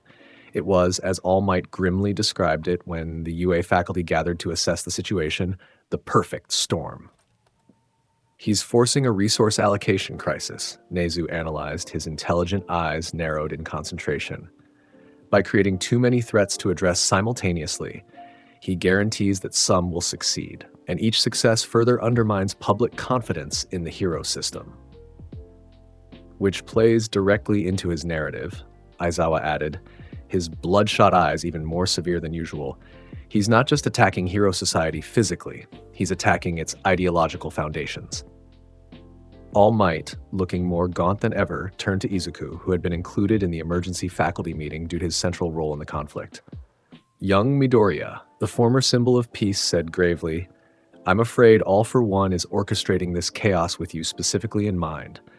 The timing, the scale, the strategic positioning of the prison breaks, it's all designed to stretch heroes thin enough that when his demonstration occurs, you'll be forced to face it alone."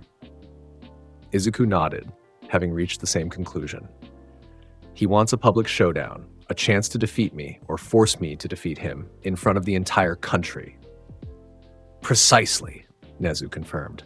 And we cannot simply hide you away or keep you from responding. That would only reinforce his narrative that heroes cannot protect society. The implication was clear.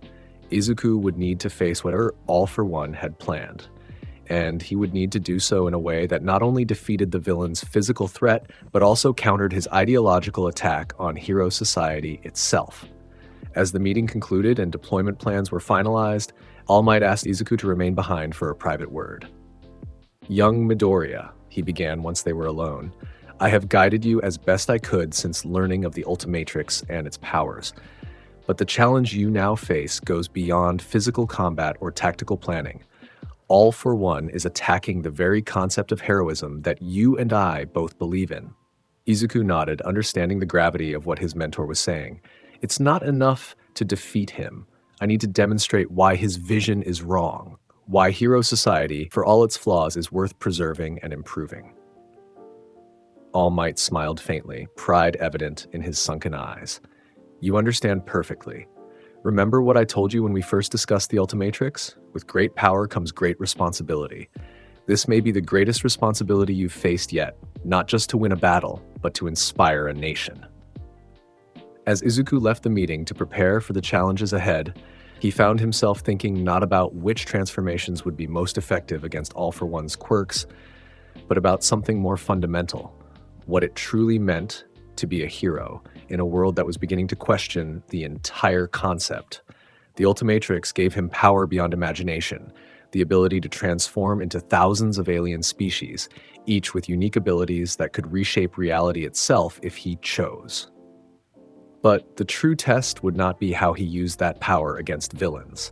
It would be how he used it to protect the ideals that had driven him to become a hero in the first place. With this understanding guiding him, Izuku began his preparations for what might be the most important confrontation of his young life, not just with All for One, but with the future of hero society itself. The week that followed was one of unprecedented chaos across Japan. Prison escapees formed impromptu villain groups, targeting everything from banks and shopping centers to power plants and water treatment facilities. Pro-heroes worked around the clock, many pushing their quirks to the absolute limit in the effort to recapture dangerous criminals and protect civilians. UA students, particularly those with provisional licenses, were deployed strategically to support these efforts, not in direct combat with the most dangerous escapees, but in evacuation operations, security cordons, and relief efforts for affected communities. Izuku found himself constantly in motion, using XLR8's speed to respond to multiple incidents in rapid succession, or Clockwork's time manipulation to prevent disasters before they could fully develop, or Big Chill's intangibility to rescue civilians trapped in collapsed structures. The strain was immense, but so was the opportunity to demonstrate what heroism truly meant, not just defeating villains, but protecting people, preserving communities, and maintaining hope in the face of overwhelming challenges. On the 6th day, as Izuku helped secure a hospital that had been targeted by a group of escapees with medical quirks, he received an urgent message from Nezu. Intelligence agencies had intercepted communications suggesting All for One's demonstration would target Musutafu city center, specifically the massive public plaza that served as the heart of the metropolitan area. It's a symbolic choice, Nezu explained during the emergency briefing that followed. The plaza represents civic unity and public space, the shared commons of urban life. By attacking it, All for One strikes at the concept of community itself. The predicted timing was noon the following day, exactly 1 week after All for One's broadcast, as promised. This gave them less than 24 hours to prepare a response that would not only counter whatever threat the villain presented, but also reaffirm public faith in hero society. "We cannot evacuate the entire city center without causing panic," Nezu continued, "but we can position pro-heroes strategically throughout the area, ready to respond the moment All for One or his agents appear." The plan that emerged was multifaceted. Underground heroes like Aizawa would monitor from concealed positions. Rescue specialists like 13 would be stationed near high-density areas. Combat heroes like Endeavor, who had assumed the position of number 1 after All Might's retirement, would form a rapid response team ready to engage directly if necessary. And Izuku, well, his role was both simpler and infinitely more complex. He would be visibly present in the plaza itself, a deliberate counterpoint to whatever All for One had planned.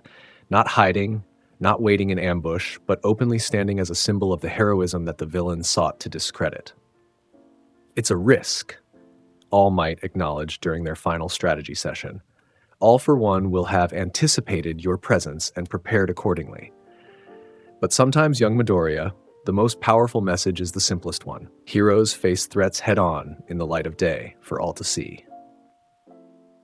As dawn broke on the 7th day, Izuku found himself standing on a rooftop overlooking Musutafu city center, watching the plaza gradually fill with morning commuters, office workers, and tourists, ordinary citizens going about their lives, unaware of the potential danger approaching. "Nervous?" came a voice from behind him. Todoroki stepped forward, his heterochromatic eyes scanning the cityscape below. "Focused," Izuku replied honestly. "There's too much at stake to be nervous." Todoroki nodded in understanding. "The others wanted me to tell you they're all in position. Bakugo's with the rapid response team, said something about not letting you hog all the glory again." That brought a small smile to Izuku's face. Some things never changed, regardless of the circumstances. "Thanks for being part of this," he told Todoroki. "All of you. This isn't just my fight." "No," Todoroki agreed. "It's everyone's fight. All for One isn't just targeting you or UA, he's targeting the society we're training to protect." With that shared understanding, they parted ways. Todoroki to his assigned position covering the plaza's northern approach, Izuku to the central fountain that would serve as his visible post when noon arrived. The hours ticked by with excruciating slowness. Izuku maintained regular communication with the coordination center established in a secure building overlooking the plaza, where Nezu and several intelligence analysts monitored for any sign of All for One's approach. At precisely 11:55 a.m., 5 minutes before the expected demonstration, something unexpected happened. The plaza began to empty. Not in panic or disorder, but in a calm, synchronized manner that immediately triggered Izuku's suspicion. People simply checked their phones, nodded to themselves, and began walking toward the exits. "Nezu," Izuku reported via his communicator, "something's happening with the civilians, some kind of coordinated movement." "We see it," the principal confirmed, his usually calm voice tight with concern. "It appears All for One has sent some form of mass message directing people to clear the area. Most troubling is that they're complying without question." "Mind control?" Izuku suggested, already considering which transformation would best counter such an effect. "Possibly," Nezu replied. "Or something more subtle, a form of suggestion or compulsion. Either way, it demonstrates concerning reach and influence." By 11:59, the plaza was eerily empty, save for Izuku standing by the central fountain and the hidden pro-heroes maintaining their positions. The silence was absolute, creating an atmosphere of tension that seemed to compress the very air. At precisely noon, the massive digital billboards surrounding the plaza flickered simultaneously, then displayed a unified image. All for one, seated on his throne as in the previous broadcast, but now flanked by two figures, Shigaraki Tomura on his right, and the woman called Resonance on his left. Citizens of Japan, All for One began, his modulated voice echoing across the empty plaza. I promised you a demonstration, and I am a man of my word. Today you will witness the obsolescence of the hero system you have trusted for so long. The camera panned back, revealing that All for One was not broadcasting from a remote location as previously assumed. He was seated in what appeared to be an underground chamber directly beneath Musutafu city center itself. Even now, the villain continued, as I speak, from directly beneath your feet, the heroes scramble to locate me. They have deployed their finest, including UA's remarkable Midoriya Izuku, who stands so bravely beside the fountain above.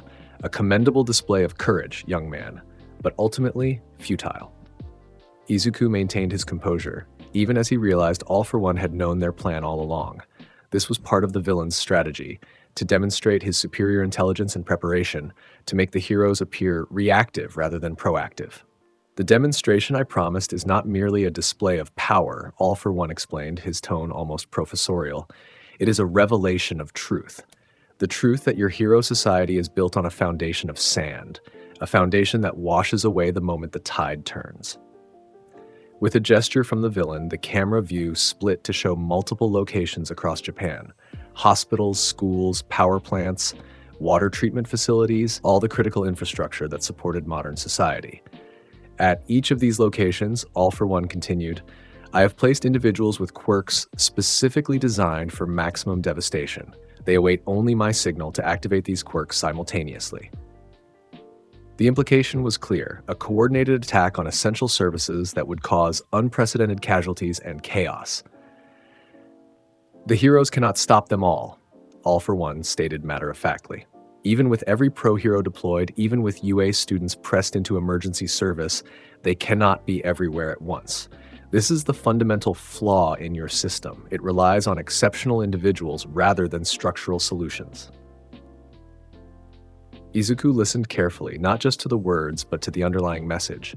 All for One wasn't simply threatening destruction.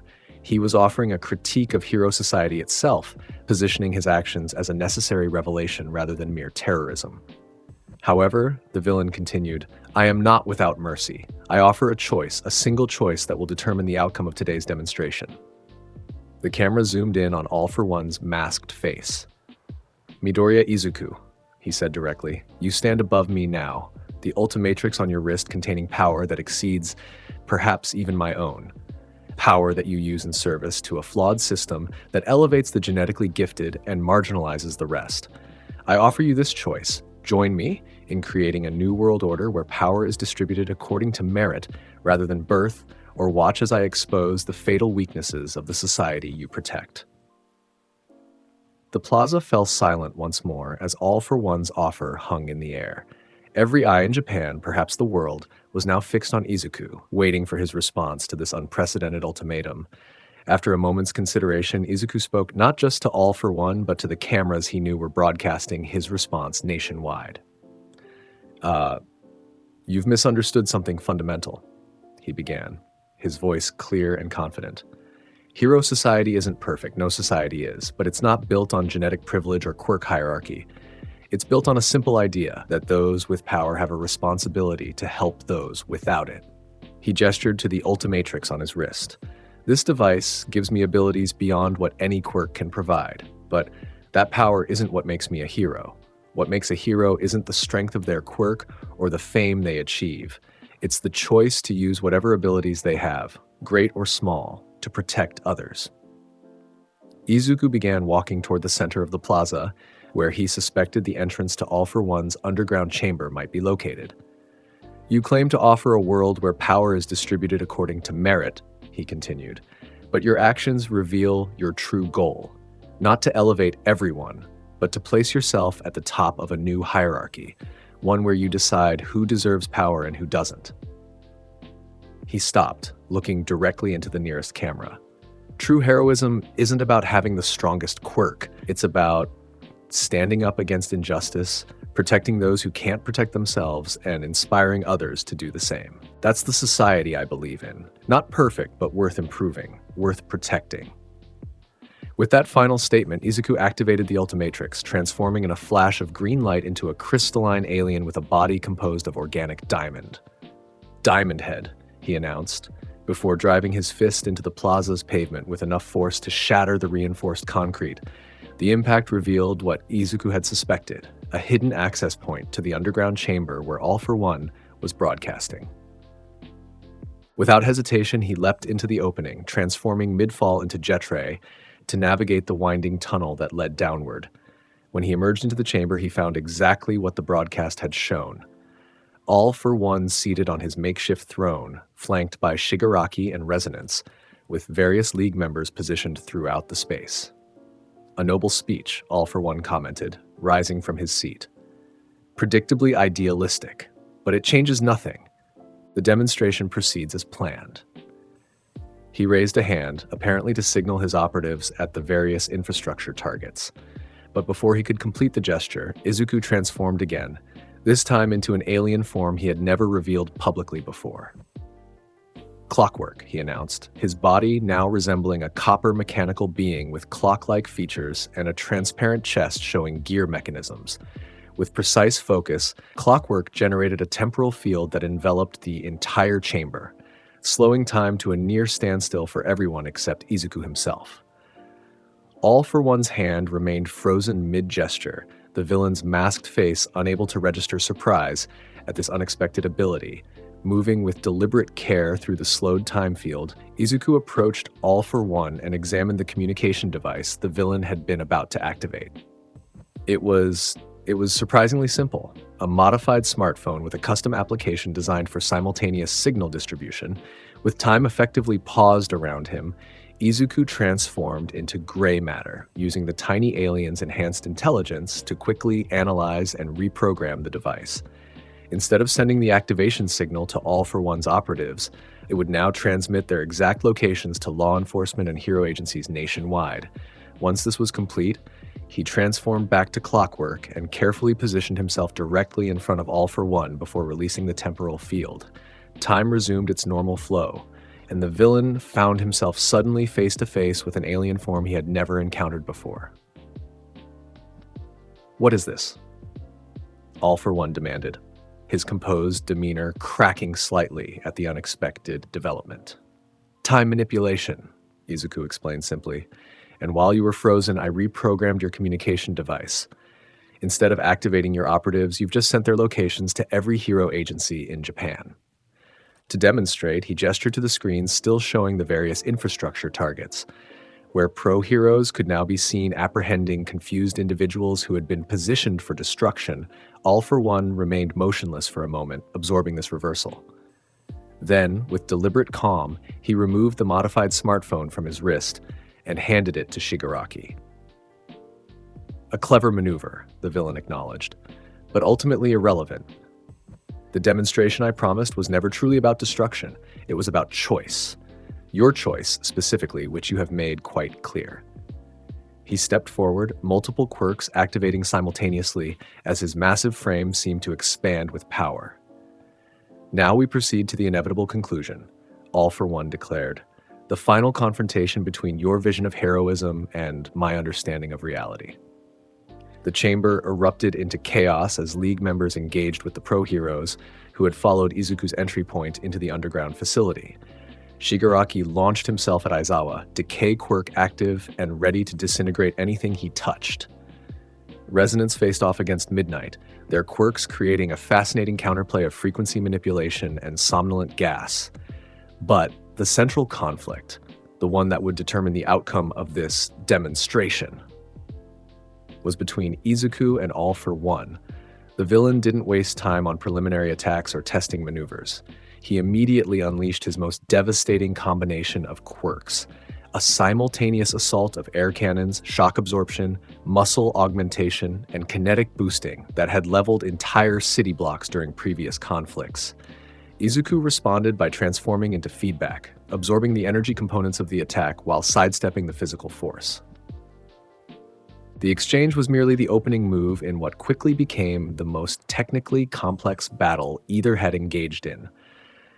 All for One cycled through quirk combinations with masterful precision, each designed to counter Izuku's previous transformation. When feedback absorbed energy, the villain switched to purely physical attacks. When Izuku became Diamond Head to withstand physical force, All for One used vibration quirks to exploit the crystalline alien's resonance weaknesses.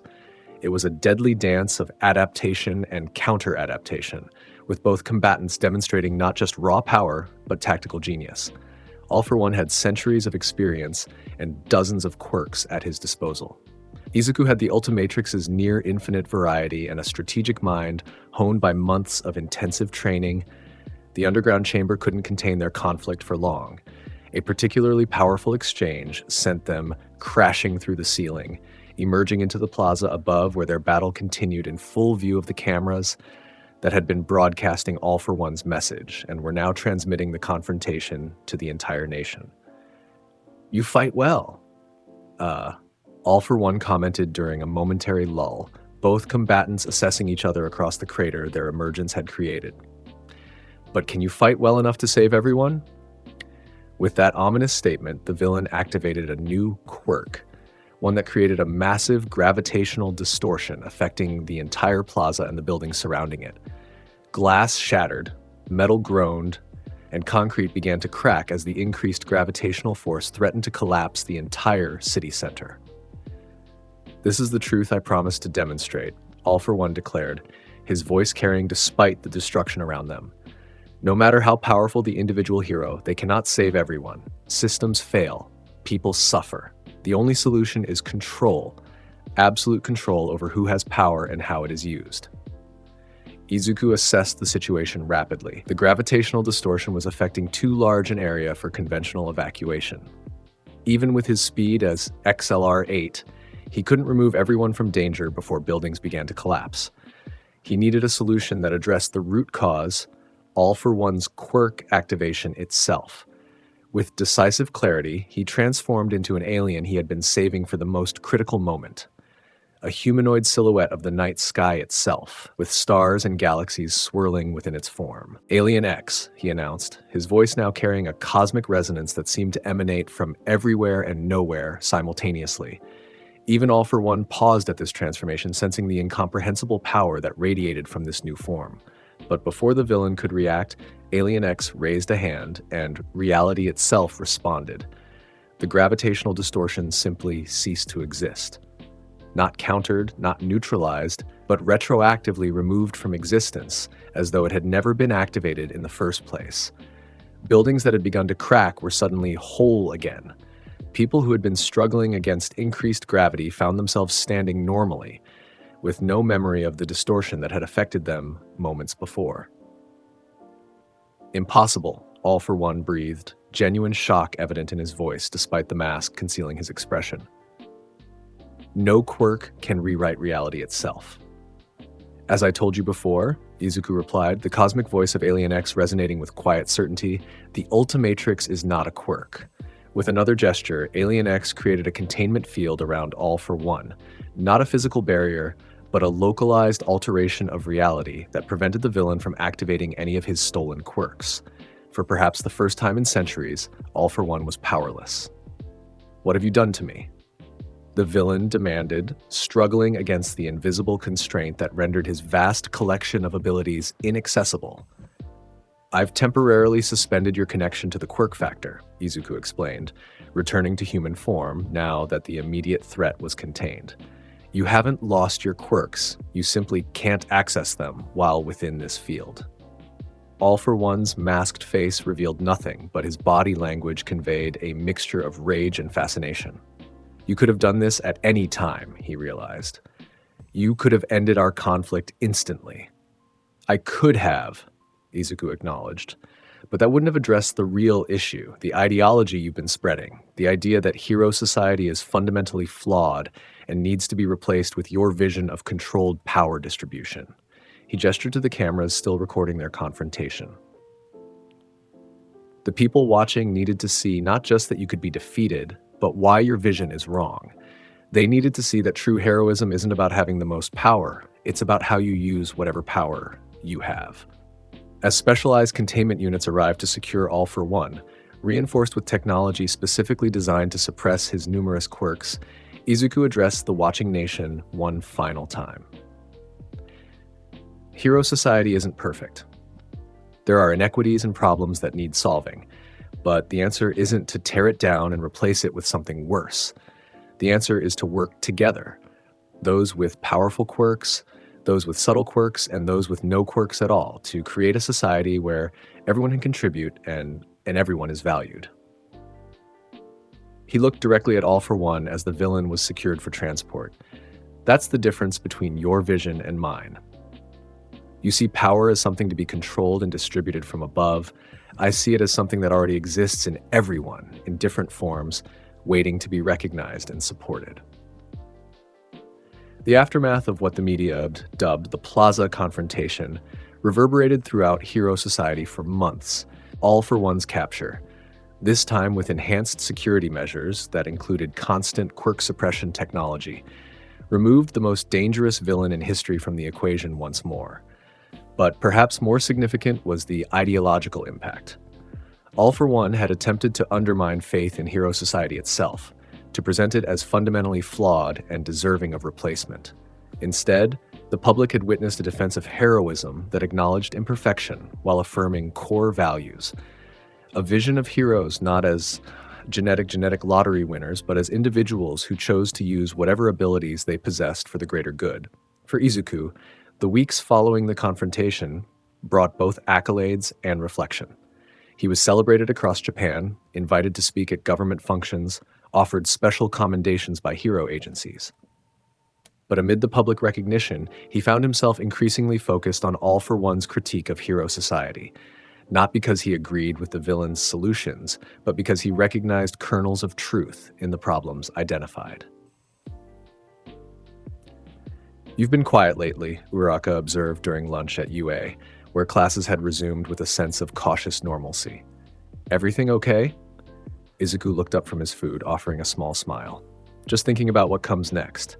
All for One was right about some things. There are problems with how our society treats people based on their quirks. The solutions he offered were wrong, but the issues are real. So, what are you going to do about it? Bakugo asked bluntly from across the table, surprising everyone with his direct engagement in the conversation. You've got all that power. Planning to fix society single-handedly? The question wasn't delivered with Bakugo's usual aggression. It seemed genuinely inquisitive, if characteristically direct. No, Izuku replied thoughtfully. That's exactly what All for One wanted to do, impose his vision from above. Real change has to come from everyone working together, not from one person with power making decisions for everyone else. Sounds like you've been thinking about this a lot, Todoroki observed. Izuku nodded. The Ultimatrix gives me abilities beyond what most people can imagine. But the responsibility that comes with that power isn't just about fighting villains or responding to disasters. It's about using my position to address the underlying issues that create villainy in the first place. This perspective led to what Izuku later called his Inclusion Initiative, a program he developed with support from Primplenezu and several forward-thinking hero agencies. The initiative focused on creating opportunities for individuals with non-combat quirks to contribute meaningfully to hero operations, from support roles to specialized applications that traditional combat heroes might overlook. He also worked with the Hero Public Safety Commission to establish new protocols for quirkless individuals interested in hero-adjacent careers, ensuring that technological support and training were available to compensate for the absence of innate abilities. And perhaps most significantly, he began mentoring Eri, whose rewind quirk was gradually coming under her control through careful practice and support. The young girl who had once been exploited for her power was now learning to use it voluntarily to help others, starting with carefully supervised healing sessions at UA's infirmary. "You're doing really well," Izuku encouraged her after a particularly successful session where she had helped heal a training injury Kirishima had sustained. "Your control is improving every day." Eri beamed at the praise, her once fearful eyes now bright with purpose. "I want to be like you," she said simply, "using my power to help people." The statement, delivered with such earnest determination, reminded Izuku of his own childhood dreams, before the Ultimatrix, when he had been quirkless, but still determined to become a hero somehow. It reinforced his belief that heroism wasn't about the power you possessed, but about the choice to use whatever abilities you had to make a positive difference. As his second year at UA progressed, Izuku found himself facing new challenges, not just villains and disasters, but the complex task of helping reshape hero society from within. It was work that required more than just the Ultimatrix's power. It demanded patience, diplomacy, and a willingness to listen to perspectives different from his own. But whenever doubt crept in, he remembered the confrontation with All for One and the choice he had made that day. Not just to defeat a villain, but to defend an ideal of heroism that recognized the value in everyone, regardless of the power they possessed. The Ultimatrix might have given him the ability to transform into thousands of alien species, each with unique and often overwhelming abilities, but his greatest transformation had been from a quirkless boy dreaming of becoming a hero to a young man who understood that true heroism transcended power itself. It was about the choices you made and the values you upheld, no matter what abilities you possessed. And that, Izuku realized, was a lesson worth sharing with the world. One person, one choice, one transformation at a time. Much love to the legends fueling this community. Your support means everything and keeps the journey alive. Let's get into the shout-out. For our Symbol of Peace tier, the Unstoppable Squad repping with power. Chris Talley, Ethy Voice, Alexander Thompson, Jaden Garrett, Remorsefuls, Black Vein, Greg Green, Justin Puntanall, Nicholas Barnes, Joshua Harrington, Aaron Abercrombie, Drift SK Eater, Akeno Himijima, Corey Takaz, Jan, X-Row Hope 3656, Devin Black, Rowdy Rich, Bionatarius V, King of the Pirates, Crow, Daniel Sharp, Roberto Ramos de Cristina, Dasher Games, Joe Bros, Aiden Schmidt, Mason Edwards, Ray Vaughn Crimson River, Dante Alaster, Adam Yonkers, Blood Saints, Donna Cafe, Zeph, Assassin 24, Howie 60, Ignacio, Albert, Carlos Terry, Rafael Terran, Kevin Hall. And for our Hope of the Universe tier, the ultimate champions shining the brightest, James, Quanyan Thompson, Big Fro Pro, Juan, I'm Calver, Colsey. Much respect to every single one of you. You are the real driving force behind this channel's growth. That's the power of imagination brought to life. If this blew your mind, hit subscribe and become part of our creative community where heroes transcend universes. Which crossover should we forge next? Drop your wildest ideas below because your comments fuel our next creation. New fusions, epic mashups, and legendary transformations drop regularly. Subscribe now so you never miss when worlds collide. Until next time, stay heroic.